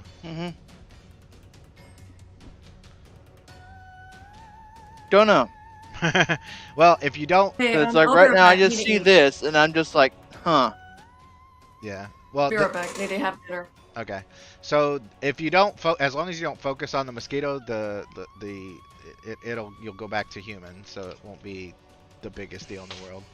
So yeah, the mosquito legs kind of just sloop back into your sides. But yeah. Weird. Your mom just is like half lying on the ground, having just fallen over from a squirrel, and she just looks at you like a look of terror in her eyes, and she says, "Damn it, Jimmy, we are getting out of this evil, haunted, cursed place. Get back in the car quickly!" And she gets up and like starts hurrying to the vehicle. Jimmy turns around and tries to go, and just continues to go back and figure out what the heck's going on. So you head towards the building, or you head towards the car? Yeah. That's where the building is, because something just ran out of there and something seems to be going on. Okay. She turns and looks to you and says, "Damn it, Jimmy! Ugh! This boy is going to be the death of me." And then she moves towards you as you head into the building. you get into the building and the ranger station. You don't see anything particularly. I mean, other than the place being ransacked and ruined, you don't really see anything out of the ordinary. And yeah, you hear some possibly some screaming, possibly some people running around downstairs, but there's and which is weird because there should be forest rangers here.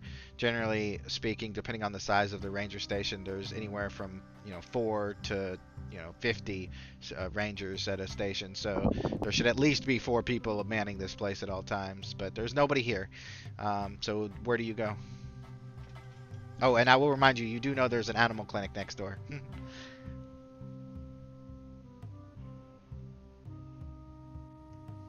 Like, would anybody be in the animal clinic? There could be some medical, some veterinarians or rangers there, but you definitely know there's people in the basement because you can hear them. I'm just gonna go trot down to the basement and figure out what the heck's going on, because I just had some alien touch me. I had bug things going on, and now I'm hearing people talking, and squirrels are running out of the building. All right, so you head towards the door. Mac, go ahead and make another presence and science roll. Because you're already frantic and eating nuts and trees, the difficulty is increased from 2 to 3. So I'm gonna give. I'm gonna use 2 momentum. oh, nice. So that's pooled momentum or your momentum? Paul. Okay. So that brings you guys down to 2. Oh wow. All right, so you back up to 3 momentum. Yeah, you wrangle control this awesome squirrel. So just so you know, because you're so tiny, as fast as you were running, it was like going 100 miles an hour in a car. Plus the way the brain of the squirrel is, it's like you're always on caffeine all the time. It's just like blah, blah, blah, blah, blah, like. And you're hearing, as you're gaining control of this brain, you're like, oh my god, the hearing in this squirrel body is so good. The senses, the taste, the smells. This squirrel is awesome and also really fun. It's like driving a Ferrari, if rodents, were cars. I run back down, run through the building, and run downstairs. Okay, so you run back down there. You damn near Jimmy, you're super hyped up on caffeine. Yeah, as Jimmy is at the top of the stairs about to descend, the squirrel or a squirrel, you don't know if it's the same squirrel. A squirrel comes flying past you and goes back downstairs, and of course your mom screams, "Ah!" Runs around 360 around the room. Whole place just full of squirrels. All right, I think Nostra is still eating or something. So Ben, trying to remember where you were. Did you? Oh yeah, you barely failed the control check. So, yeah, basically you hear in your as it's a distant echo in your mind, in Ben's mind, but you hear Eli's voice say, "Ben, get control of yourself, damn it! Stop it! These are my nuts. Get away!" And then you go ahead and make a control and science roll difficulty, because you're already somewhat in the fever of the squirrel. It's difficulty 3 instead of 2. All right. I'm gonna give you threat and use a momentum to buy 2 extra dice. Oh, nice. Oh, don't worry. 2 successes so far. Okay. I'm gonna use this threat for something. That was 4 successes. Nice. So you pulled momentum back up to 4. All right. Yeah, you gain control of this squirrel, and you're like, why am I trying to fight over these random granola bits and nuts? That makes no sense. I run up to the granola bits and start eating them. Even though you have control over the squirrel. Yeah. I just go. You just like it. Yeah. Okay. Well, I know what animal you're gonna want to become a Nothlet and stay forever in. Although a hawk might come down and eat you, but at least you'll have fun for a few hours.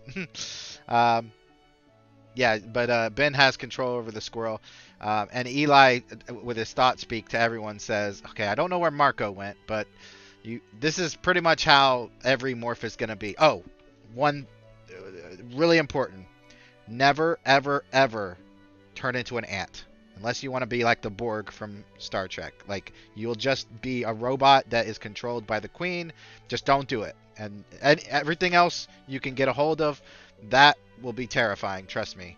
Other than that, you're going to have to... Honestly, you'll probably get sick and tired and bored of the cool stuff until you get to a bird. Then once you can fly, that'll always be cool. But everything else you'll probably get sick and tired of. And I'm actually going to spin threat because as he is talking,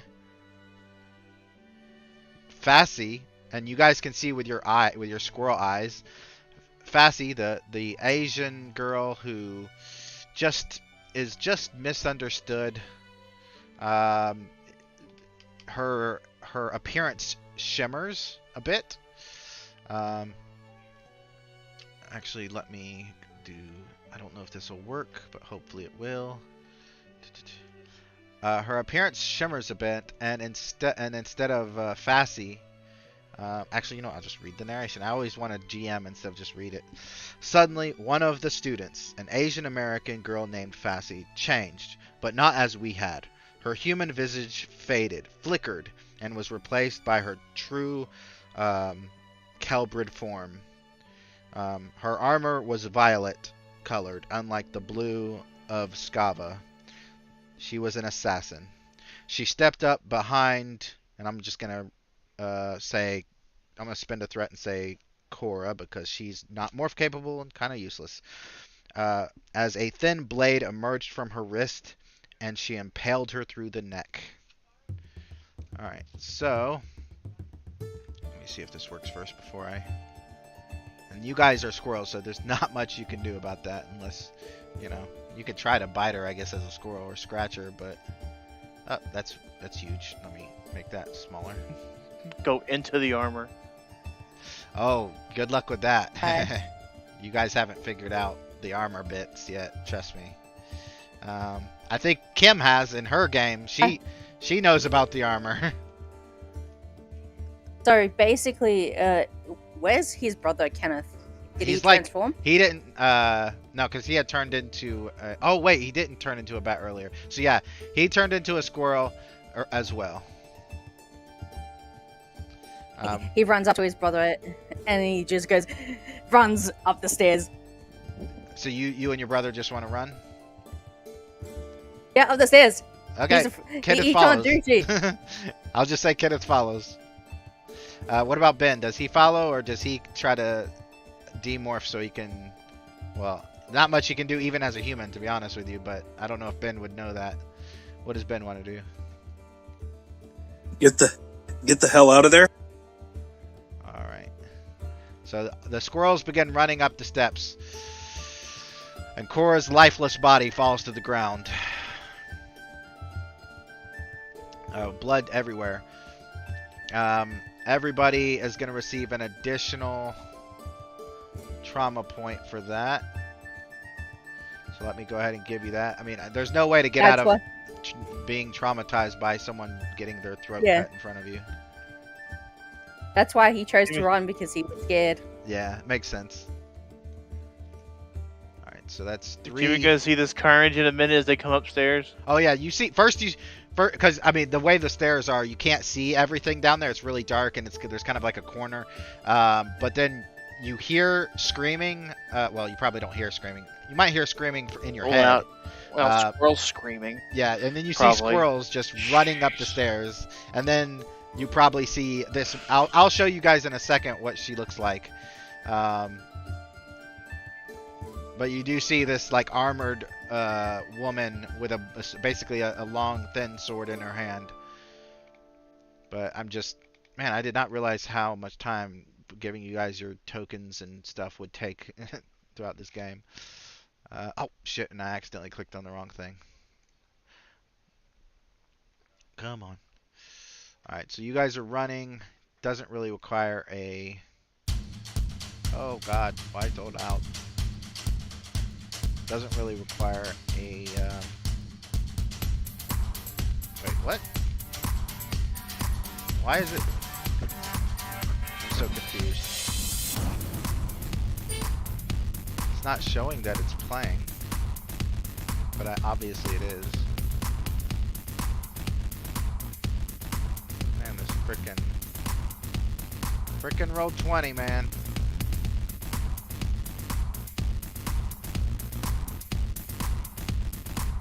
Oh, I'm so confused. Why you do this to me? Let me try again. Okay, launch. Anyway.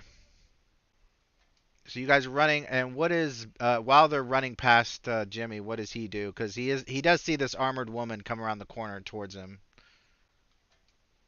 I'm still seeing the blood on a sword or anything like that.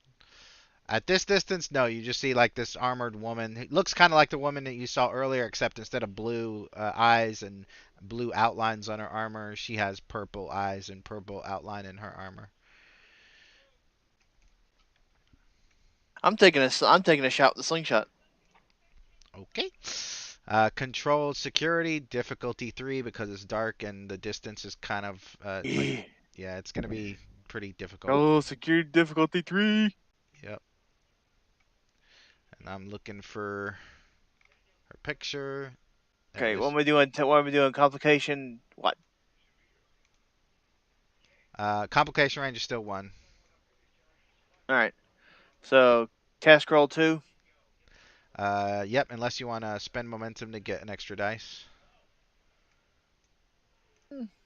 Nah, let's sling it and see what happens. All right. Yep. I'm just gonna say that it hits the wall and then hits her in the head, but her whole entire, I mean, she's wearing armor from head to toe. The only thing you can really see is her eyes, and Yeah. it doesn't really do anything. She sees you though, and then as she points her arm up at you, and the sword disintegrates into her arm, and her arm is then replaced by some kind of energy weapon that you can see begin to glow as it prepares to fire. I'm gonna move off. Okay, you do follow the squirrels. Yeah, more or less. I mean, I'm just gonna try to Basically- flee the building. Okay, so Basically, my Yeah. character just runs into the car and just hides in the car. okay, well, Eli knows where he's going. He's going to the wildlife hospital, and God, I hope he rolls well. He is gonna demorph as quickly as humanly possibly, or squirrelly possible.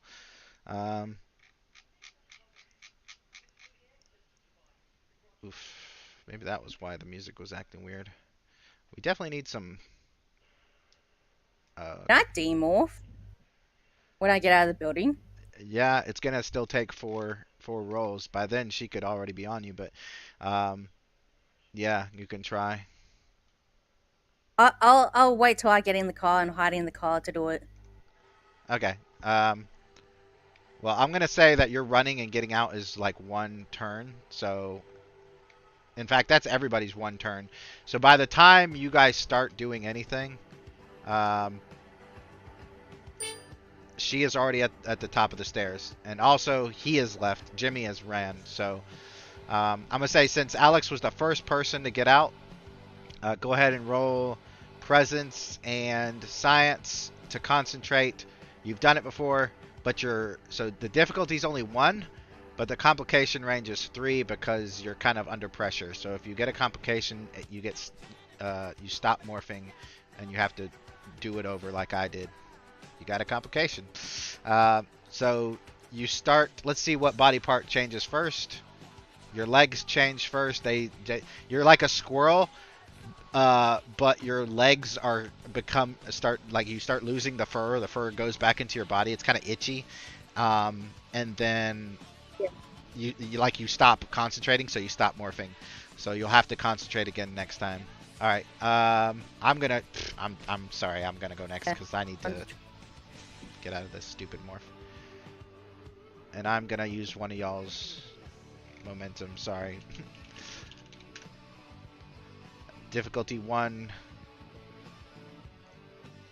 Oh my lord! He is not getting out of this morph anytime soon. Alright. Is Nostra, is Marco back or no? I don't know if Nostra is back or not. If not, Ben, do you want to demorph from your squirrel, or do you want to just run? I want to run towards the vet or the hospital, the wildlife respite. Okay. Alright, so I think you and me are in the same vicinity. Go ahead and make a control and science difficulty 1, complication range 3. So basically 18, 19, and 20 will be complications. Alright. I'm going to use 1 momentum. Okay. I think we should be at 2 now. Yep. Oops, I'm typing and nothing is happening. 2 successes so far.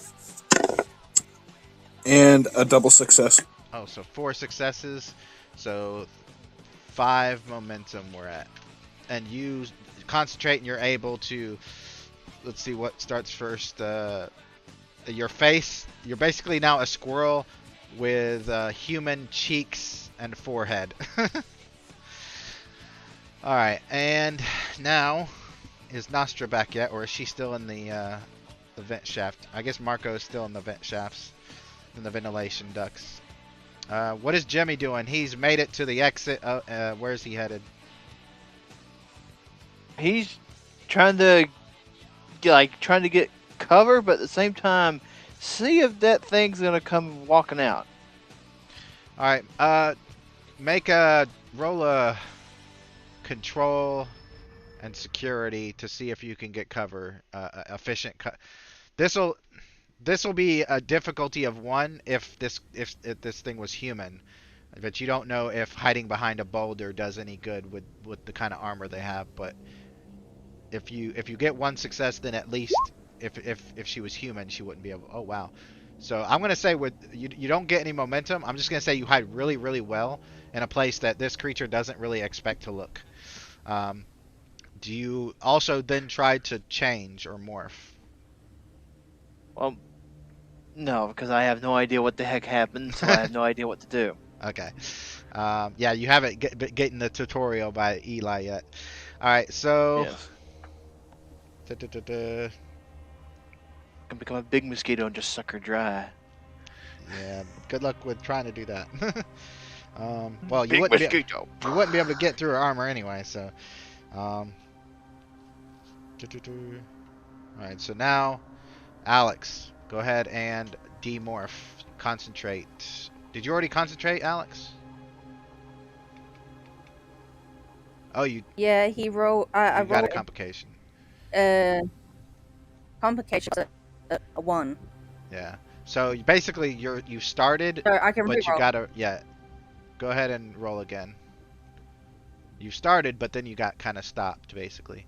Wow, you went further again, but you then stopped again.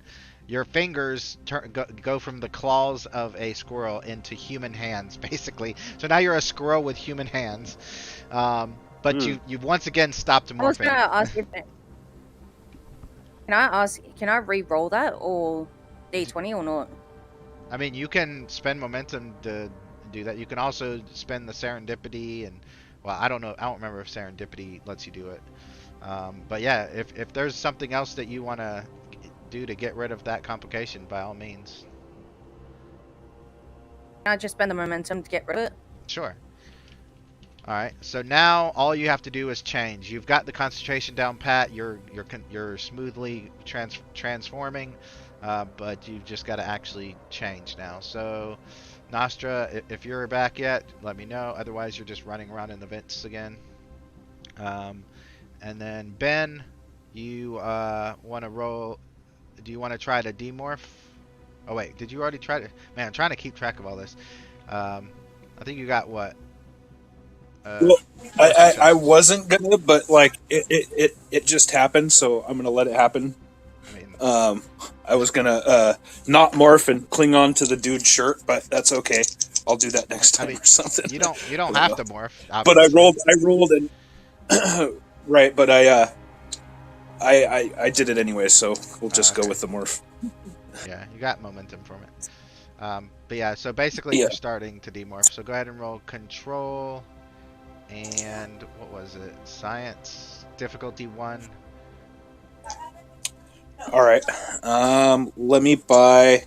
Oh, difficulty 1. Yeah. All right. Never mind. I got 2 successes. Nice. So we're up to 6 momentum, and let's see what the next body part changes.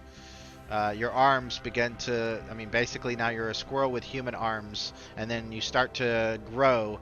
And beside you, which I didn't roll last time, so let me go ahead and roll. You also see Eli begin to change back into human. I'm gonna spend a momentum to. Oh wow! Thank God I spent that momentum. He begins to kind of grow as well, and what you see as you look over is his eyes. Basically, now he's a big squirrel, but with human eyeballs. Um, and now it's Fassy's turn, and basically she is going to look around, trying to figure out where to go next. Obviously, Jimmy's hiding, so she can't find him. The squirrels are out. Mac's character Alex is outside, so she's gonna look to the right and be like, you know what? I think I'm gonna go to the wildlife clinic because that's the logical place more capable creatures would go. So she heads in that direction, and now she's probably about 50 feet behind you. She doesn't see you because we're inside the, just inside the door of the clinic. There's like a short corridor between the two buildings. She's on the other side of the corridor, so she has to go through the corridor to get to us. And she's just walking. She's not running or anything. So now, Alex, you're up. Presence Science, difficulty 1. One more morph. And I'll go ahead and roll the body part that changes next. Are you there, Mac? Did Mac go AFK too? Everyone's AFK. Not me. Just Mac does it without telling me. That's didn't used to, but all of a sudden. Back. Mac, welcome back. Go ahead and roll presence and science to finish morphing. If you succeed, your mouth is the last thing to change. So it's funny. So that means that you won't be able to talk until after you finish morphing. Ooh, another complication. Wow. I'll get rid of that complication. With the momentum. Yeah. All right. So you guys are down to 3. And the last thing, like I said, everything turns human except for your mouth, and then finally the sharp teeth it begins to change back, and your human mouth appears. I didn't mean to roll that one. Which one? Oh, the second one. That's fine. I wasn't even paying attention.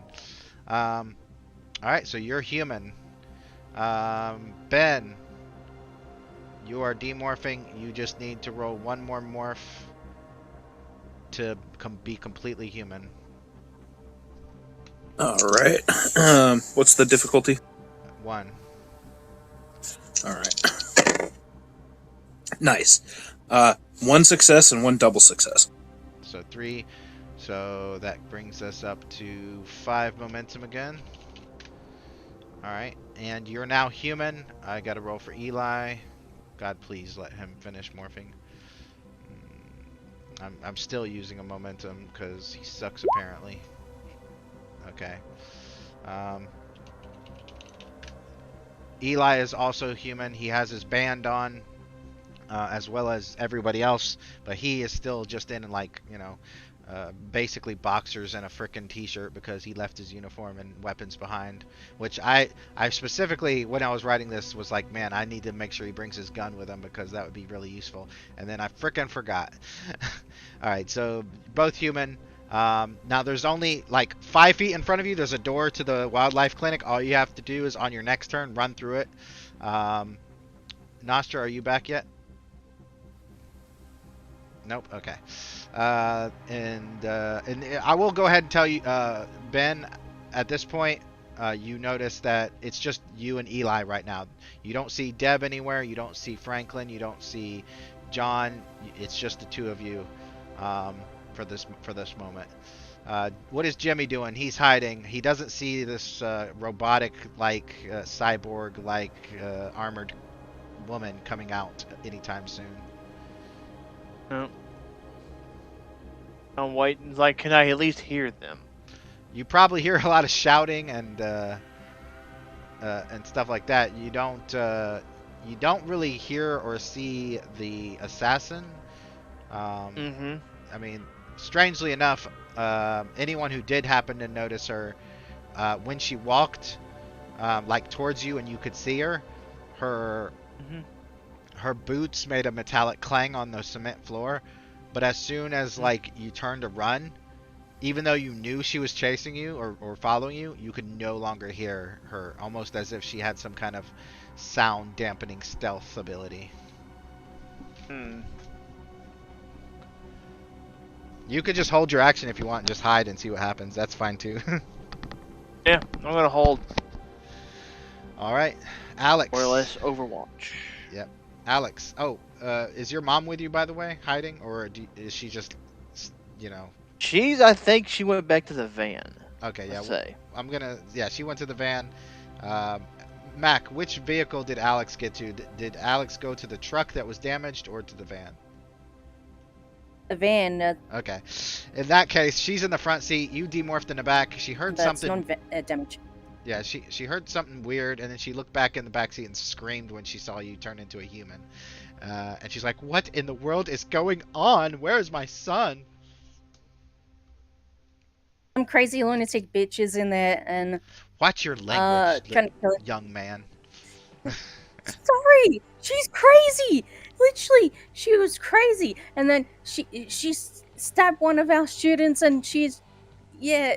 What is going on? Look, I don't know what you're doing out here. I can't help you. We need to get out of here. Where's my son? He's still inside. I think he's still inside. She gets out and just like runs, Jimmy, across the field. Jimmy, where are you? Basically announcing her presence. He goes to the car and hides underneath the vehicle. Oh, so Alex is hiding under the car now? No, not under the car. In the car. Oh, okay. I thought I heard you say he gets out of the car and hides under the vehicle. That's why I was trying to understand what you said. No. Alright. Alright. So, back to Ben and Eli. Well, actually, it's... I'm back. What I missed? Oh, nothing. Because your character was running around in the ventilation eating nuts. So all you know is in the back of your mind, you heard someone screaming, Marco, get to safety. Fassy, something, and that's it. And now you're just like running around. So I need you to make a... what is your attribute? As the nerd, it's reason, right? So reason and science to regain control of the morph. I think I accidentally rolled earlier, like after the first one, like it's above Alexa thing. Hold on, what are you talking about? I mean, Alex has rolled like 10 times since you left, so I don't know which. It's the one he rolled in which Mac rolled four dice at once. Hold on, I see. Oh, okay. Was that to... I'm trying to remember what that was for. Was that to regain control? Yeah. Okay. Then, yeah, difficulty was 3. So you're running around for like maybe 5 minutes in the shaft, but then you're like, oh shit, I need to get control. And it's really fun. Don't get me wrong, but because you're basically the size of a squirrel. You're running to your perspective. It's like running 100 miles an hour and being just full up on caffeine. But also you're kind of terrified that a hawk might come down at any second. Like it's really fun, but at the same time really kind of scary. But you regain control of the squirrel brain, and you realize that there must have been something happened, some kind of attack happened, and now your friends have been scattered. Because as you come out of you're back in the basement, you look around and nobody's there. The only person is there is little Miss Cora, who no longer has a throat. Blood is gushing out. I'm not looking. I am not looking. No. Niet. Niet. Niet. Niet. Niet. So as soon as you see her, you don't look at her? Is that what you're saying? Niet. Niet. Niet. Niet. Niet. Niet. Niet. Niet. Niet. Niet. Niet. Niet. Niet. No. No. No. No. No. No. No. No. So much nope. All right, you know what? Because you specifically said that, I'll take away 1 trauma point. That makes sense, I guess.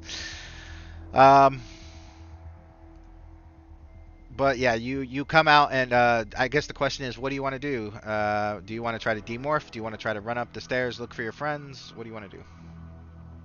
Try to look up, go climb up the stairs and look for my friends. Okay. Actually, I think I have an idea. What's that? Would the ventilation systems help me to? Would the ventilation systems lead to upstairs? Yeah, they probably lead all over the building. And But also, why not I use the ventilation systems to to get get upstairs? Yeah, that's fine. Also, the ventilation systems aren't like super up to date, so a lot of it is just crawl spaces and like gaps in between walls and stuff that you can get to. So basically, you have the run of the entire building if you want. Yeah.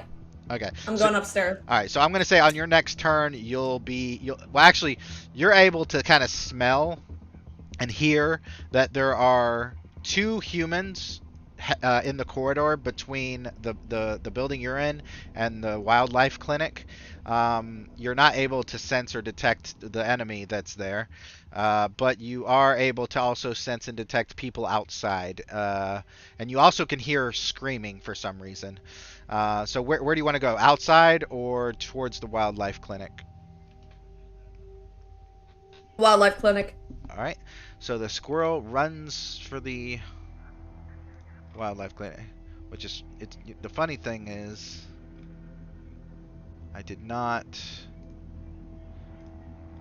put a squirrel or yeah, there we go. All right. So starting back at the top of I think we're back. Are we back at the top? Let's see. Alex rolled. No. So it went to Alex, then Marcos. So now it's Ben's turn. Ben, you can hear the door being kicked open like 20 feet behind you. What do you do? What's around me? Is there like anywhere I could like? Is there a window out in the back that I could just run through? Dive out of? So here's what it looks like. There's a, you just came from a building. There's a kind of a small, like, I would say 25-foot long corridor. It's only probably about 6 feet wide. There's small, thin windows in the corridor, but honestly, the door that's right in front of you is only 5 feet away. It'd be quicker just to dive through that door rather than trying to climb out the windows. All right. Yeah, I'll dive through the door. All right. I'm just going to say Eli follows you then. And the woman chasing you is going to start sprinting towards you, but we'll get to that in a moment. Jimmy, your mother is screaming her head off looking for you.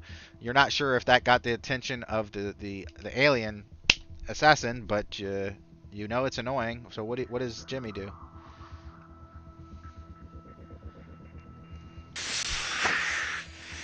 I guess peek from cover.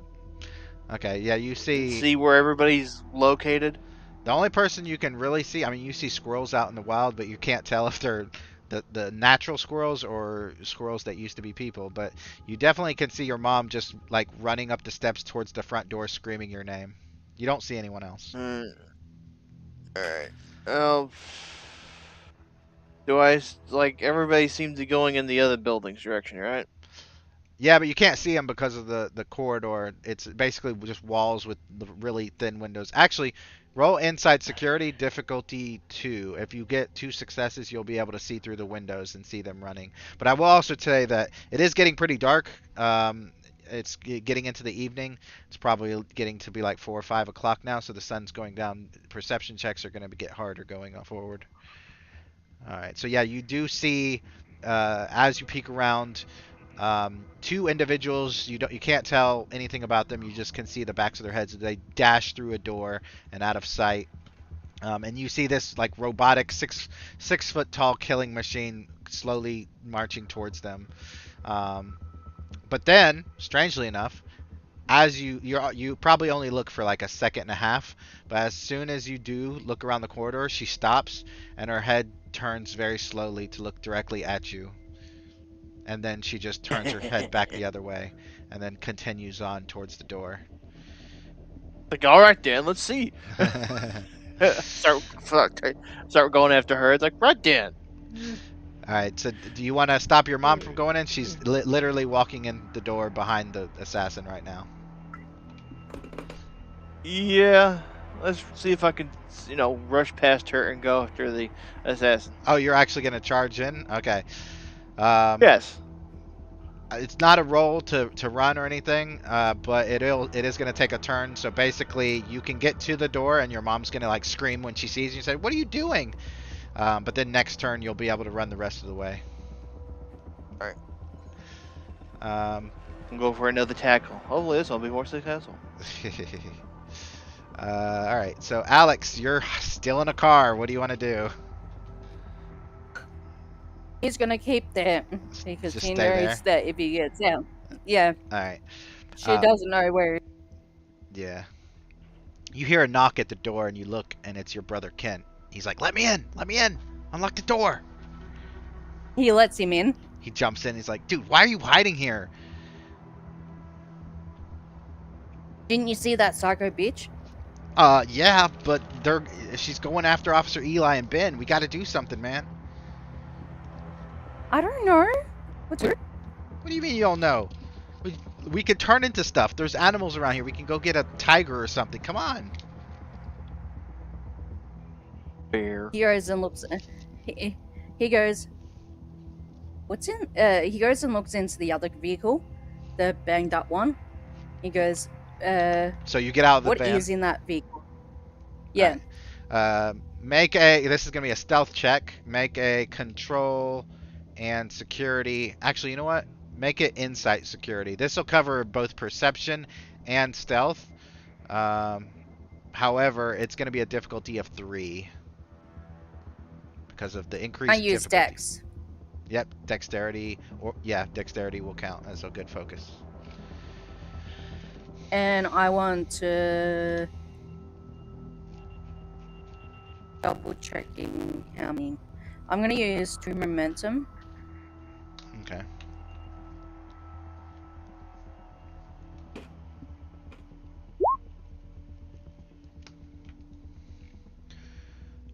All right, and so I think we 5, yeah. So plus 2 momentum, so you're back up to 4. Yeah, you guys sneak over, look inside this vehicle. You see, you know what? I'm actually gonna make a roll for it. Roll just 1d20 on roll 20. The lower you get, the better the things you find. The higher you get, the least helpful. If you get a 20, then you get detected. Okay. You find.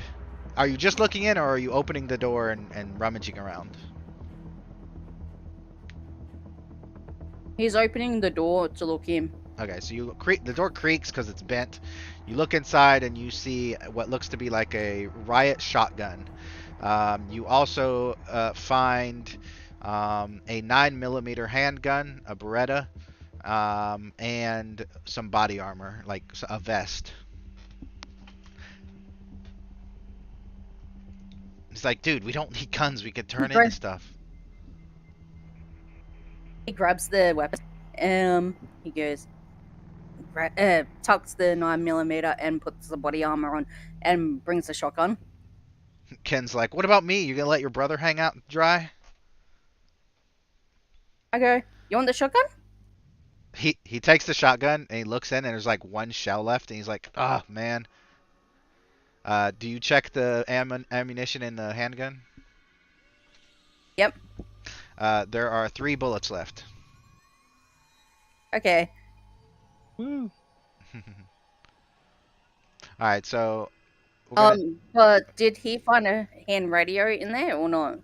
A radio? There's a radio, but it looks like it's been torn and shredded and crushed. Basically, it looks like somebody tried to Okay. rip it out of the dashboard.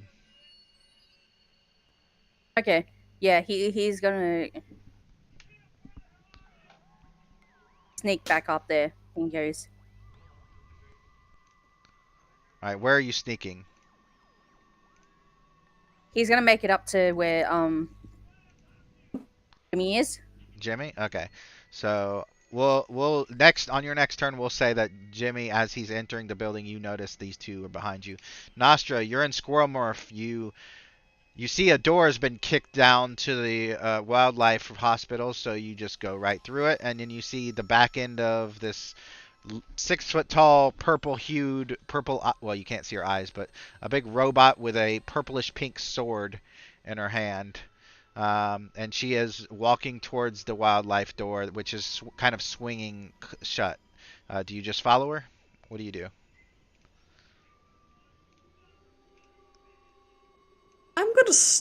I'm gonna quietly follow her and see what the hell is going on. Keep at a distance, but don't make much sound either. Gotcha. Just Especially from the texture of the floor. That definitely would probably be a problem. I mean, you're a squirrel. As long as you're not like running at full speed, she probably won't turn around to, shoot you. But so that's you. Let me just grab you a squirrel token. Animals. There we go. Boop. Actually move that to the front. There we go. And I've got to also show you what she looks like from NPCs. Bad guys, obviously. Alright, so that's her.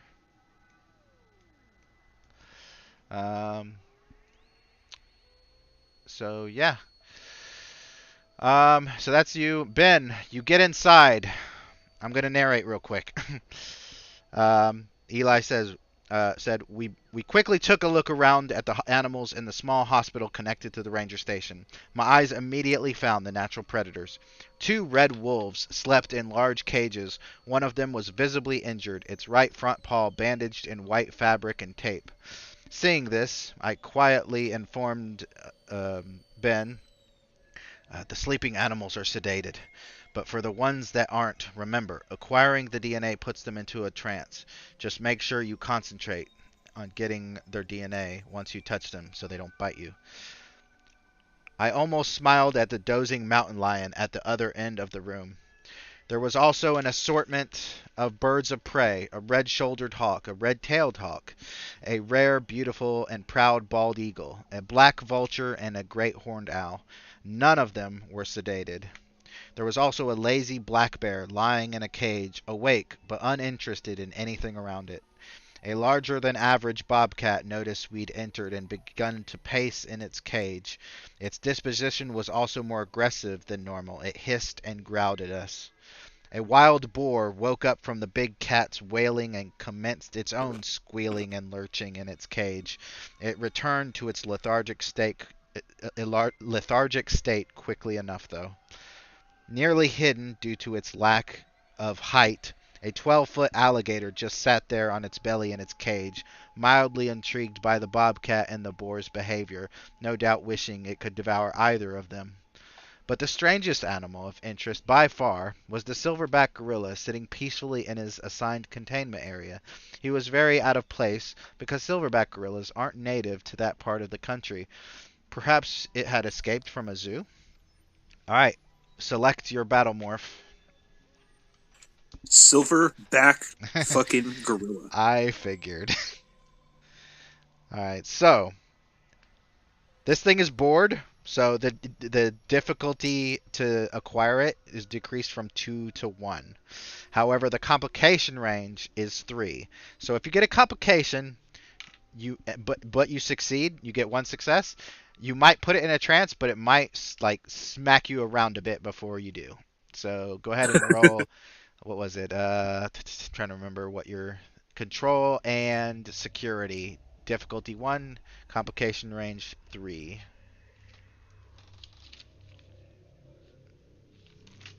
I'm just gonna let the dice roll it. Nice. I got an 8 and a 4. 2 successes give you guys a momentum. This thing is now entranced as your hand is placed upon it, but of course you have to hurry because she's coming. So I'm going to just roll a dice to pick like a random one that's... So my original plan was to pick like one that I actually wanted, but because we're in kind of a hurry, I'm just going to roll the dice. Let's see, how many is there? And whatever I roll is going to be the closest thing to the door. 1, 2, 3, 4, 5, 6... 7, 8. So RD8. 6. That is the boar. Oh god. I just go to the boar. It is afraid, but it's starting. I can't wait for it to go completely back to sleep. So the difficulty's 3. Complication range 4. Oh, here we go. I'm definitely. Use some momentum. Yeah, I am taking 2 momentum, guys. Because I need this to not die. The boar has some cool talents too. Yes! And it was what? Difficulty 3? So we get a momentum back. So I took 2 momentum, so it goes down to 3. Get 1 back, so it's up to 4 momentum. Alright, I have acquired the boar. Alright, so let me write my name there. Alright, I'm gonna put it in my character sheet. Wild boar. I really didn't. That was the one I did not want. I would have taken anything other than that, but whatever. I gotta hurry, otherwise, I'll die. Let's see. I'll write gorilla and yours, and then after this episode, I'll go ahead and make better, put it on the UI and stuff like that. All right, so we're acquiring it. So now the hard part. We need to hide because she's coming in the door right now. In fact, it's her turn. So she is. I think I'm gonna have her do a perception. Actually, no. We don't have time to hide because we just did our task. So she opens the door but we've got our morphs. So she knows where we are. She can see us on the other side of the probably not too far away, probably like 20 feet away. The sword kind of disintegrates back into her armor, and she produces like another arm cannon and points it at us. There's animals kind of between us and boxes and crates and medical equipment. So it's not going to be like, she's not going to really be able to do too much. In fact, let me check her character sheet. She might have to take this turn to kind of do something else. Where is it? NPCs, enemies. She is an assassin though. It's going to be control and security, which are literally the max because that's her job. You know what? I'm actually going to spend 2 threat to increase the number of dice. Assassination is literally her focus because why wouldn't it be? And she's going to aim at me. And let's see what happens as I acquired the... Oh my god. So yeah, 2, 3, 4, 5. She definitely hit me. These things are basically like one-shot kills, so hopefully the damage isn't too horrible. Pulse, arm pulse cannon. I think I called it a pulse gauntlet or something like that. I can't remember what I called it for Scava. So let's roll. Actually, what would it be? So 5, yeah, 3. It'd be 3 because I think we have 8, 2, 4. Oh, yep. So basically, I lose all my plot points. Wait, do I have anything that could help me? No, no, no. Let me check my serendipity.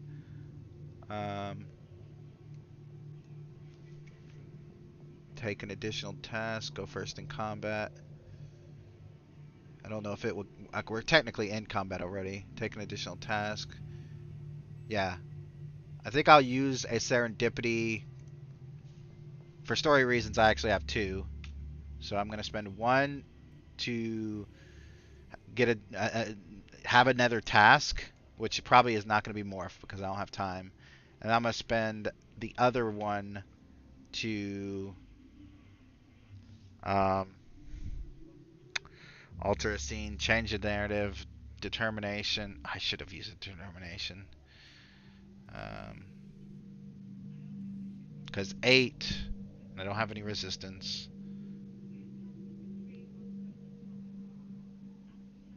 Counter a negative random event with a positive. You know what?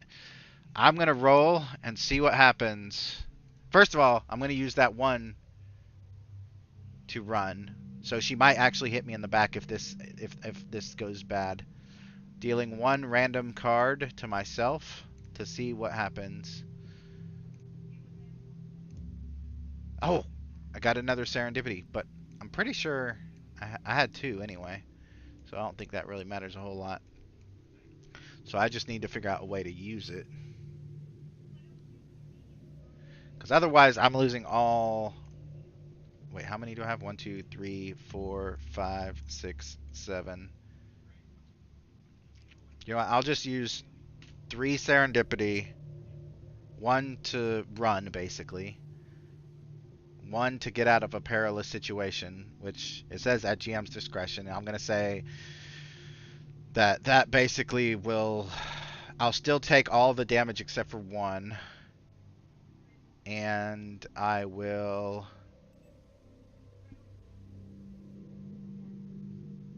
I think I might have to use a determination on the 3rd one. Yeah. I'm going to say that it gives me an additional determination, but I have to use it immediately. I should have used the determination before. And I'm using it to not... I'm not going to use it to not be injured. I'm going to use it for... Technically, you can use it for another action, too. So I'm going to use it for a 3rd action. So that... I still don't think I'm going to get away from the damage, though. At least, not most of it. I'm going to jump out the window. So that I still take 7 out of the 8 damage. And I still get hit. And I'm pretty much dead/dying. But I'm not actually going to die, hopefully. Depends on what y'all do. Let me look at my... I'm pretty sure I have... Protect and serve, though, is one of my values, and I'm not protecting and serving if I'm running away. Oof. Let me look for my character. Values. Protect and serve. Children are the future. Yeah, none of those... I mean, I guess technically I'm protecting and serving myself by escaping. So what would that 3rd one... If I can't use it for determination, what would that 3rd one be for? Get out of a perilous situation and take an additional task. Oh, I think I did take an additional task a 2nd time. I think that's what it was for. Okay. So yeah, basically I am... Ben, as you see... the Kelbrid assassin that used to be a Fassi fire this energy pulse of purple laser energy into my back. Like, it goes in my back as I'm running and then out my chest, and then I crash through the window and I fall outside. I'll let you decide. In fact, I'll let you think about what you want to do because you might not know right this second, and then we'll come back to you. So outside, Alex, you have heard energy fire again. What do? You're running up behind Jimmy, by the way, with Ken.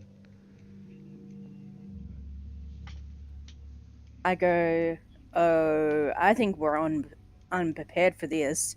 I think the officer is over his head. You don't say.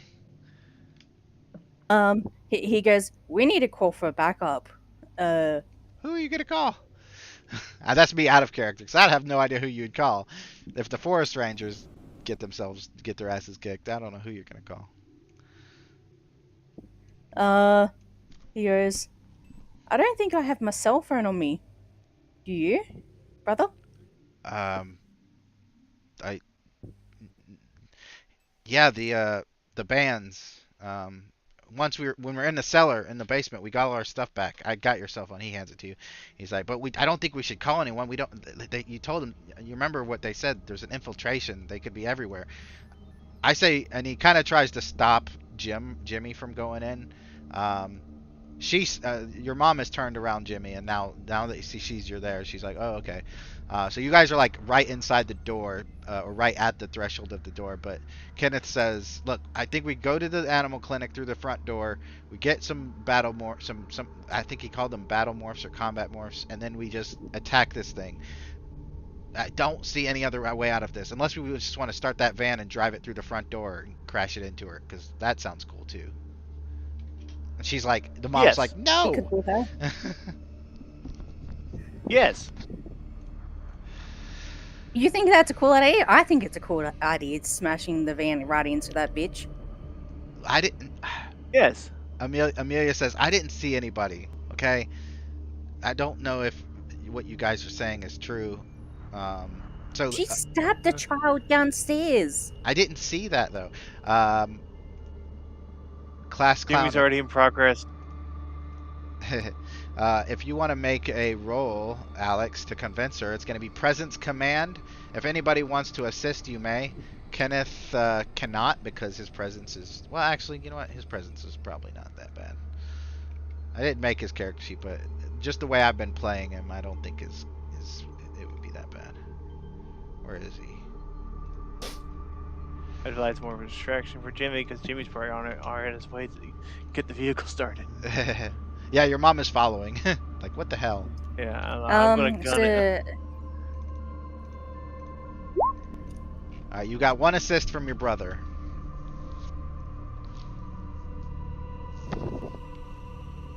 So what's the difficulty? To convince her, just one, I think. Because he's already walking to the car and she's trying to stop him. So, you know, at this point, it's just, yeah. Okay, so you guys got 3 momentum. So you're at 7 momentum. All right. Yeah, she's like, she stops. Jimmy, stop. Okay, I'll do it. I will do it. You guys have these powers or whatever. I'll drive the car through the front door and hit whatever this lady is. I still don't know if she even exists, but if there's someone in there that's doing something, I'll do that. If you guys have powers, you go in there and help. Okay? I don't have powers. Just go. I'll do it. So she runs to the van. That's our Jimmy. And then Kenneth's like, yeah, but we can't exactly stop her with squirrel morphs. We got to go in the front door or the back door before she gets to the bitch with the van. So come on. And Kenneth just runs towards the back. I swear, man, I'm getting a tiger. With his brother. Okay. All right, so you follow him. Does Jimmy follow him? I swear. Jimmy, come on. Yeah. Do you follow? All right. Mom's hitting the front end. Yeah, I'm following. It's like if we got a 2-pronged distraction going here. I'll go get one of the things that apparently I'm supposed to be doing anyway. All right, Nostra. Marco. He goes. Sorry. Go ahead. He goes, brother. I swear to you, I'm getting that line. If there's a line in there, I'm getting it. All right. All right, so Marco, you have just entered the wildlife clinic behind what's her name, the assassin. I'll show you well, I don't have a map for it, but yeah, you basically get in there. You see she has already fired her weapon. You see somebody go out the window, but you can't tell who it is. You do see, however, what's his name? Ben is still standing there, kind of like stunned at probably. I'm imagining he's stunned at what he just saw. So what is Marco? What does Marco want to do? Shit. Definitely find some way to actually quickly demorph. Huh? You said you want to find a place to quickly demorph. No, find a... I need a... Okay. Is there... So... I'm trying to find a way to actually quickly take this thing down. Because I As a definitely squirrel? know... No. What's in... past those doors? A lot of animals. Yeah. Are you looking for a battle, like something that can fight? Something to at least be combat capable and also be able to just give that other guy time to get the hell out of there. Well, I mean, if you don't want to, because it is. I'm taking the fucking bear. I'm taking the bear. Okay. It is gonna take four whole turns to morph. So you can also distract her just by, you know, running up her leg or something. So you don't have to.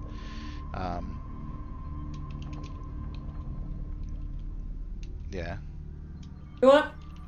But if you want to demorph, you can. I'm going to do something that would be straight out of Looney Tunes. Okay, what? I'm going into her armor. Interesting. I like where your head's at, because when I developed this alien race, I had a specific thing in mind. So roll insight, security, or medicine.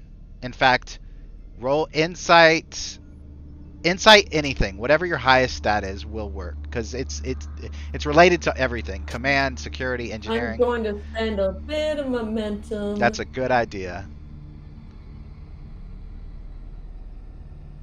Okay. I'm gonna laugh if this is. Laugh if what?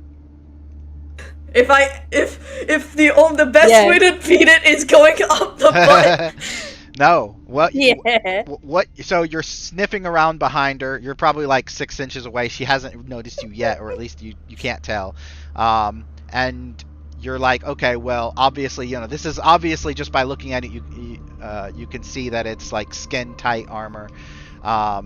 You're like, okay, but even any kind of skin tight armor, you're still gonna have a little bit of wiggle room, right? But you're looking, you're sniffing, and you realize that her armor is bolted, stapled, and genetically implanted. Ooh, smelled like right up my alley. Implanted into her body.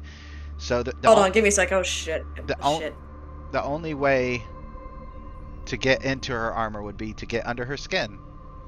And I'm going to get under her skin. Literally. Well, that's. That was a joke. Yeah, I was gonna say. I'll be right back. The nature's call. No problem. Yeah, suffice it to say, there's no way to get under her armor without physically removing body parts and stuff. So, yeah, you.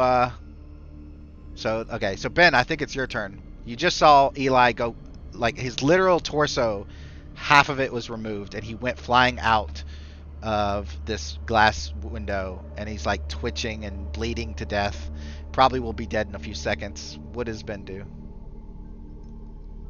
So I'm gonna open up the mountain lion cage and kind of wedge myself in between the cage, and I'm hoping it's gonna go for the robot bitch. Ooh. You know what?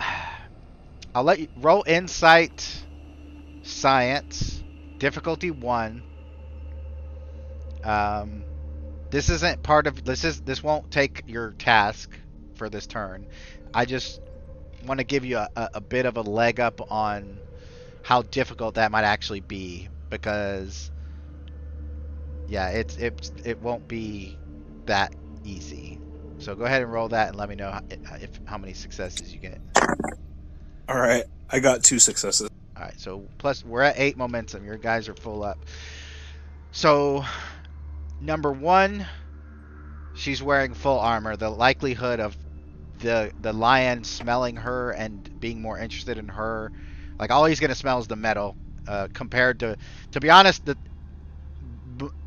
any creature that's carnivorous in this building, the first thing they're going to go to is my injured body outside and start eating me, Eli.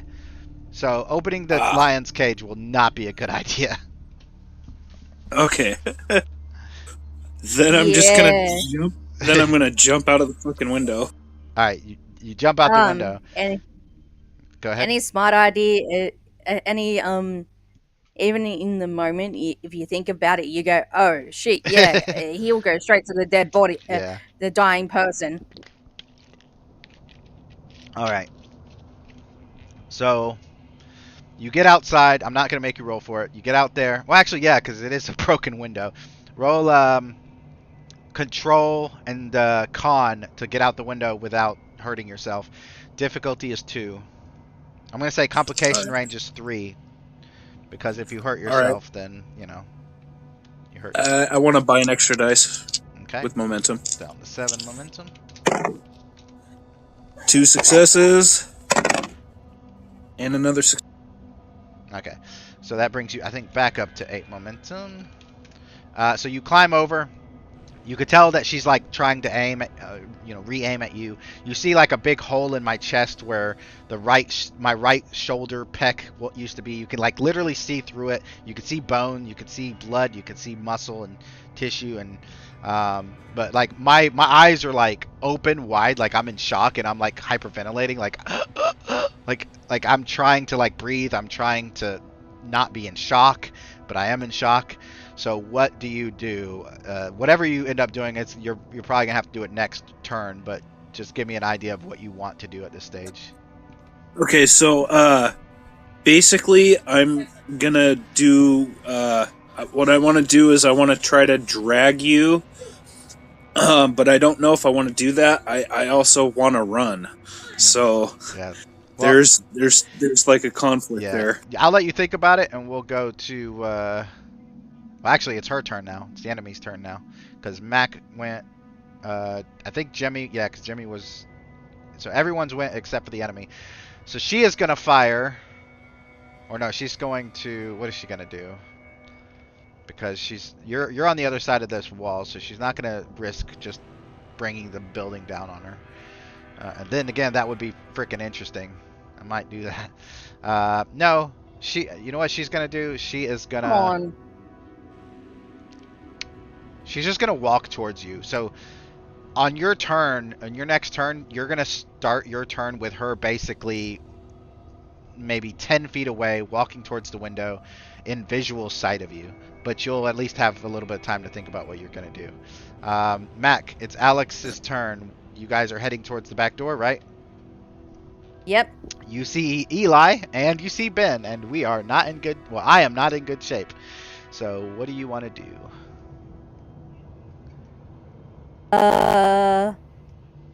He's going to continue with the plan of going to a battle morph. All right. To So I need you to roll insight security, difficulty 4, to try to get in a position to where you can get inside without being seen, and that's just to figure out how to do it. Then next turn you're going to roll to actually do it. I'm going to use 2 momentum to roll 2 extra dice. Okay. And let's see. Let me know what you get, 4. because I'm doing stuff. You said 4? 4. Okay. So yeah. you figure out a way. You see them. They're on the other side. You think that if you climb in through a window on the side instead of go around the back, because right now they're in the back. So if you climb in through the side, you could probably get to... I need you to roll a D8, and that'll be the animal that the combat animal you can get closest to. You can pick any animal you want, but it's going to increase in difficulty based on events that are happening. I believe that's the alligator. 7. Huh? Oh? Hold on, let me just double check. Oh, it's gonna... I specifically... Yeah, it's the alligator.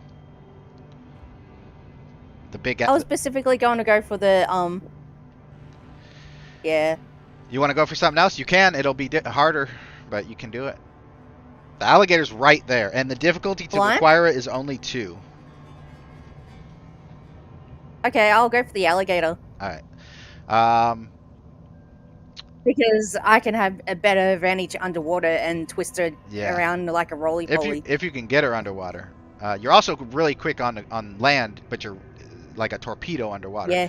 All right. So, Jimmy, you get into the, Yeesh. you're at the side of the building. You're at that corner between that's the side and the back. You look around. You see Eli bleeding out. Officer Eli bleeding out, who you've never seen before. You see Ben. You probably actually you have seen Officer Eli because you go to the same school that he works at. You've probably seen Ben. He's a loner, so you probably have bullied him in the past. But you also see Ben is trying to decide whether or not he's gonna drag Eli away or run away. What does your character want to do? What is everybody running to get into? Like everybody's still running. I'm still outside. Yeah, they're trying to get away now because the woman, the killer is on the inside of the I'm building. back. What'd I miss? Right now, nothing yet so far. Not for your character anyway. Well, I think I have an idea. Well, I'm still charging. You're charging her, the enemy? Yes. Okay. Yeah. So, but she's on the inside of the building. You're on the outside. Do you want to try to climb through a window to do it, or do you want to just wait for her to climb out the window and then attack her? Go through the window. All right.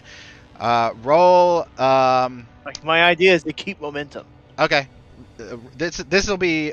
Let me look at your character sheet because I think traditionally that would be fitness, which you have a 10, so that's good. So fitness and security, and the difficulty. So let's see. Normally it'd be contested. So let me go ahead and find her character sheet. Go ahead and roll that. I can't tell you the difficulty yet because I don't know what she's gonna roll. So I suggest spending momentum to get more dice. All right. So that's the what she's momentum I got to get me up to 3. Yeah. Oh, I can't click on. Okay. I'll make a note of it. So I make that task roll 3. Yes. And for let's see what happens. Ooh. Ugh. Yeah, she got 4 successes. So you're running like as fast as you can, and you're gonna like dive through a window and just tackle her. Yeah. And she literally just steps out of the way, and you fly through the window and just slam right on the ground, right there, right at her feet practically. The good news is you're inside now where the battle morphs are, so that's good at least. All right, Nostra. You, as a squirrel, could not find a way into her armor. You know that probably Eli. It's biologically implanted. Yeah, because it's literally now a part of her body. Ben has jumped out the window after the other person that was shot out the window or jumped out the window. You can smell Kenneth, Alex, and another character outside. Well, now the other character has crashed through a window inside at the feet of the enemy. So what is? But the good news is the enemy is no longer gives a shit about you. Pretty much ignoring you. So what do you want to do? What does Marco do? Well, going to exploit the free question of genetics. Is there a way for me to actually? Shit. I know it's gonna sound like complete bullshit, but is there some way for me to actually figure out what is causing the armor to be genetically implanted into this being and find a way to, say, disable it? Right. And maybe even undo the implantation? Hold on, let me check something real quick. Because I want to see if your free question is genetics. Okay. So here's as you because your squirrel morph has a pretty good sense of most senses. Not only can you tell that this armor has been bolted into her bones, but you can also detect slight variations in her genetics that would actually allow nanotechnology to basically rearrange her atoms pretty much as she sees fit. So squirrel versus this creature, it won't be long. In fact, she could probably absorb your body into hers and just go about her day. That's gonna be a problem. Yeah. However, like I said, she isn't looking in your direction. I don't even think she's noticed you yet. You could hide somewhere, demorph, and acquire a battle morph if you want. I would have to spend threat to have her do anything about that. Since technically there's no plausible way to actually do anything as a squirrel, I'll actually try and find a safe place to demorph and actually take one of the more potent beasts around here. Okay, well, go ahead and give me a reason and science roll, difficulty 1. I'm going to say complication range is 3 because of the chaotic situation you're in. Oh, nice. So you guys get a, what is that? Is that a, oh, that's a bonus momentum. You know what? If you want to spend that bonus momentum, I can say that you are focused. I'll spend it. Yep, and you already halfway through your morph in like a minute. So now, Ben, what have you decided you're going to do? You've now just seen someone crash through a window at the feet of this warrior woman. So what does Ben want to do? I'm gonna take the cop and run towards the cars that I saw coming out of the building. All right. You are moving. Jimmy is on his butt inside the building. All right. And now it's the enemy's turn. She is going to kill the squirrel. No, I'm just kidding. Well, I mean, Jimmy's at her feet. She's just going to lift her foot and crush his skull. So, yeah, daring is 11, pretty much. Security is 5. This is contested, so roll daring and security.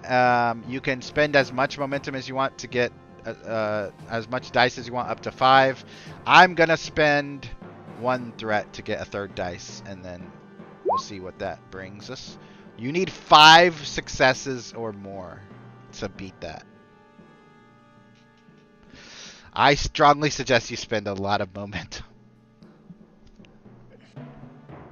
You guys have plenty of it. You also don't forget, have each person has a serendipity that they can get out of a perilous situation.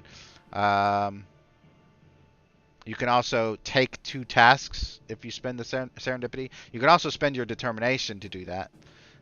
Or you can spend, what I really suggest you do is you spend your determination, your value of, let me check your values, to rise above will definitely apply here. That will give you 2 automatic successes, and then I suggest you roll 5 dice and hope for the best. And then, yeah, you could probably do stuff after that too, to kind of get out from this. Is that what you're gonna do? Yeah. All right. So you All are. right, so what am I rolling? Just for my. Are you getting 5 dice? Yes, I am getting 5 dice. I'll task roll 5. Yeah. So yep, you do that, and then just roll daring and security, and we will move the momentum down to 5.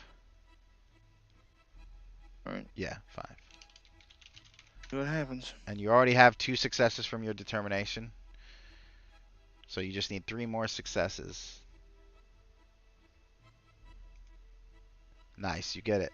And you get 2 momentum back, so you guys are up to 7 momentum. She brings the foot down. And you're like looking up at it, and like this thing is crazy heavy looking. Like this thing, even though it's it's form fitting to her foot, literally, as it comes down and you like slide out the way, it puts a dent in the floor.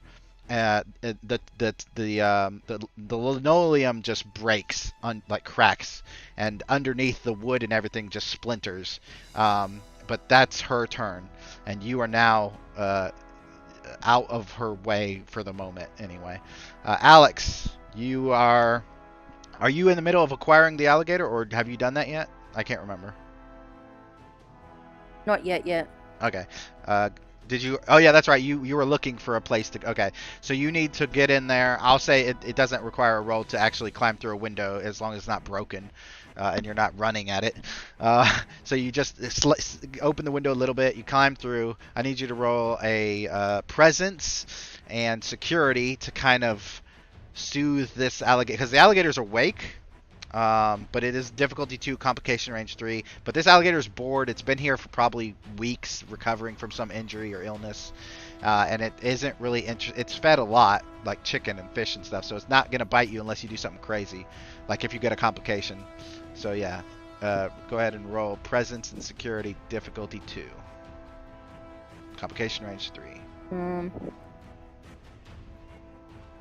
gonna use 2 momentum. Okay. Let me know what you get, because I'm looking for something.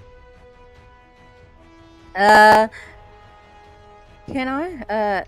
I'm gonna, yeah, I'm gonna, use momentum to take them 2 off. Alright, and you said you're spending 2 momentum, so that puts you down to 5, and you're spending 2 momentum each to do that? Which would take you down to 1. Yeah. Alright. Yeah. I don't want, don't get bitten off. Yeah, I completely understand. So this thing is now in a trance. You have acquired its DNA. Next turn, you may begin your change. Nostra, Marco is commencing his demorph. I need a reason and science. Nice. Let's see. I'm not gonna roll for the random part generator, body part generator, because we're just going through it.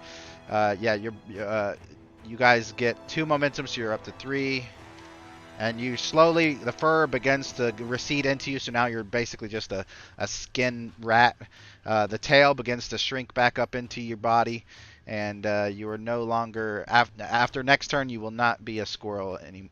Actually, next turn I think you have to roll one more time. You said that I spent, like, the bonus momentum to, Oh, to morph faster, that's right. So this time you are finished morphing. Yeah. Speed run. Yeah.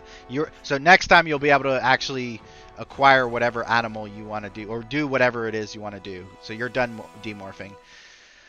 Alright, so, Jimmy, you are on the floor. You've just dodged a crazy foot. What do you want to do? How near am I to any animals? You're because of what happened in the previous events, you're probably relatively close to the wild boar and the silverback gorilla. Let's go gorilla. All right. In fact, you know what? Go ahead and roll a d8, and we'll decide if there's a third, just in case there's a third animal that is nearby that you would rather morph than either one of those.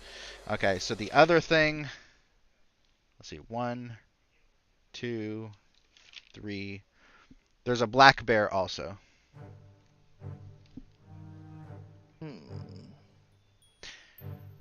Either two, they both take the same amount of time to get in to? Yeah, either you basically just reach one direction or reach the other direction.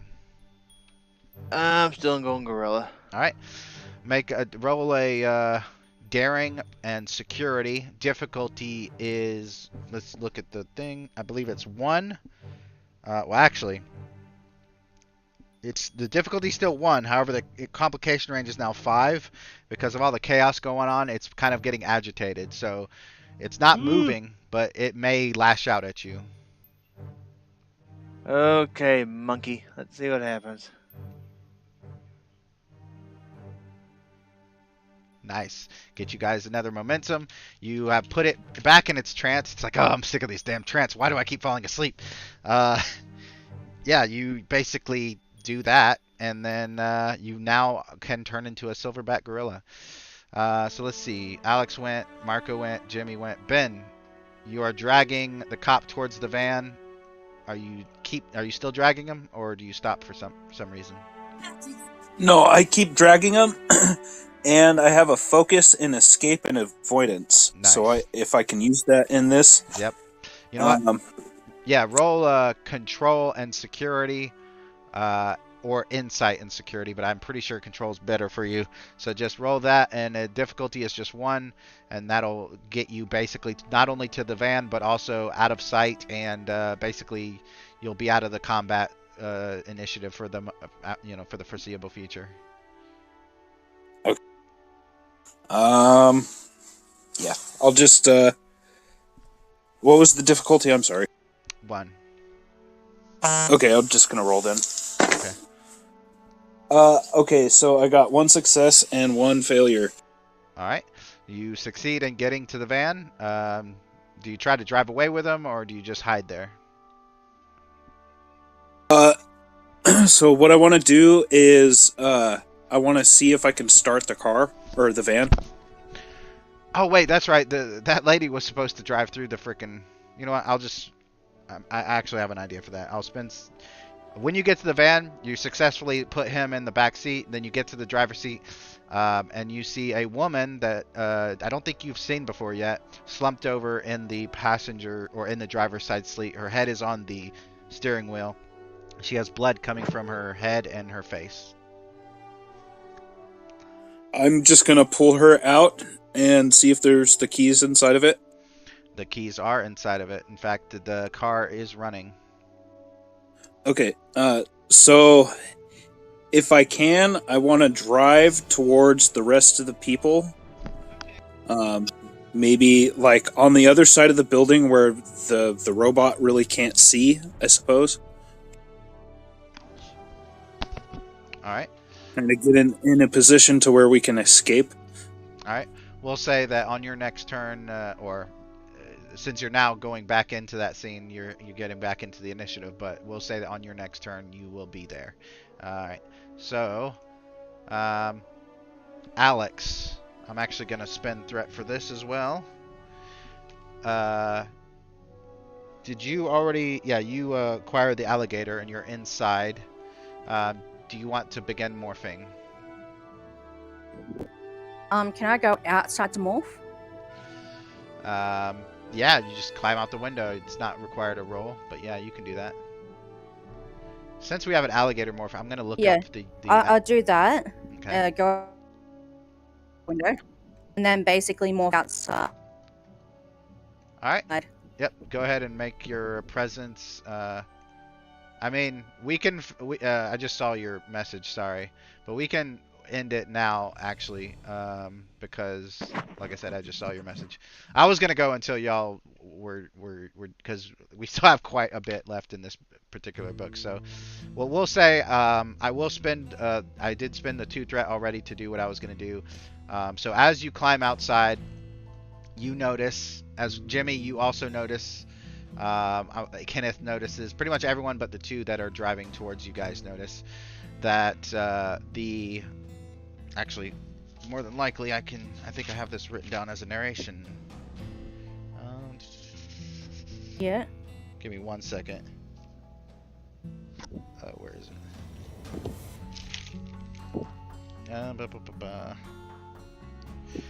Nope, I don't. But the armor changes from purple to red, and it begins flashing, and a countdown begins. And the Fassi Kelbrid assassin just stands there, glaring at you all, not saying a word. What do you do now? Do you still want to morph? You do. I will say you do see a van coming towards you.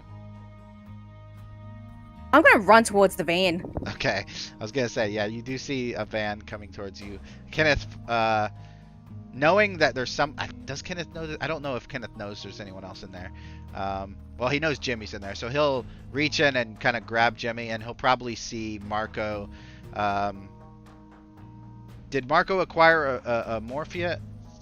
A battle morph? Not yet. Okay, Not yet. Go ahead and do that. I will, because I don't know if you were here when I mentioned, there's 2 red wolves. There is a mountain lion. I'll take the red wolf. Okay. I was gonna say, yeah, it's pretty. All right, Marco takes a wolf. All right, so you absorb the wolf, and everyone just runs towards the van. No no rolls required. As you get in the van and Ben floors it towards presumably a hospital, the entire building explodes and collapses in on itself on the underground tunnels below. And we will continue this book 1. We've still got like 5 chapters left in this book. We've done 3 today. The combat took up a lot of it, but we will continue this in, what do you say, 2 weeks, or do y'all want to do it next week? Actually, let me check something. I'm good with next week. Next I week. can do next week. All right, so next Friday. I'm good with next week. Cool. Animorphs book 1 part 3. And yeah, we'll also be doing the Bounty Hunters game next Thursday as well. But yeah, that is. Whoa, that was very interesting. I did not expect things to go as they did, but that's always the fun part of this. And yeah, y'all did pretty cool, did pretty well. We'll do any kind of reputation leveling, experience, etc. kind of stuff next week as well, since that's when we will have finished, hopefully, maybe, this particular book. Does anybody have any questions? Also, if you want to see the actually, I don't think I have it there. I'll post it. There is a video of someone actually morphing into an alligator, so I'll post that. But if anyone has any questions,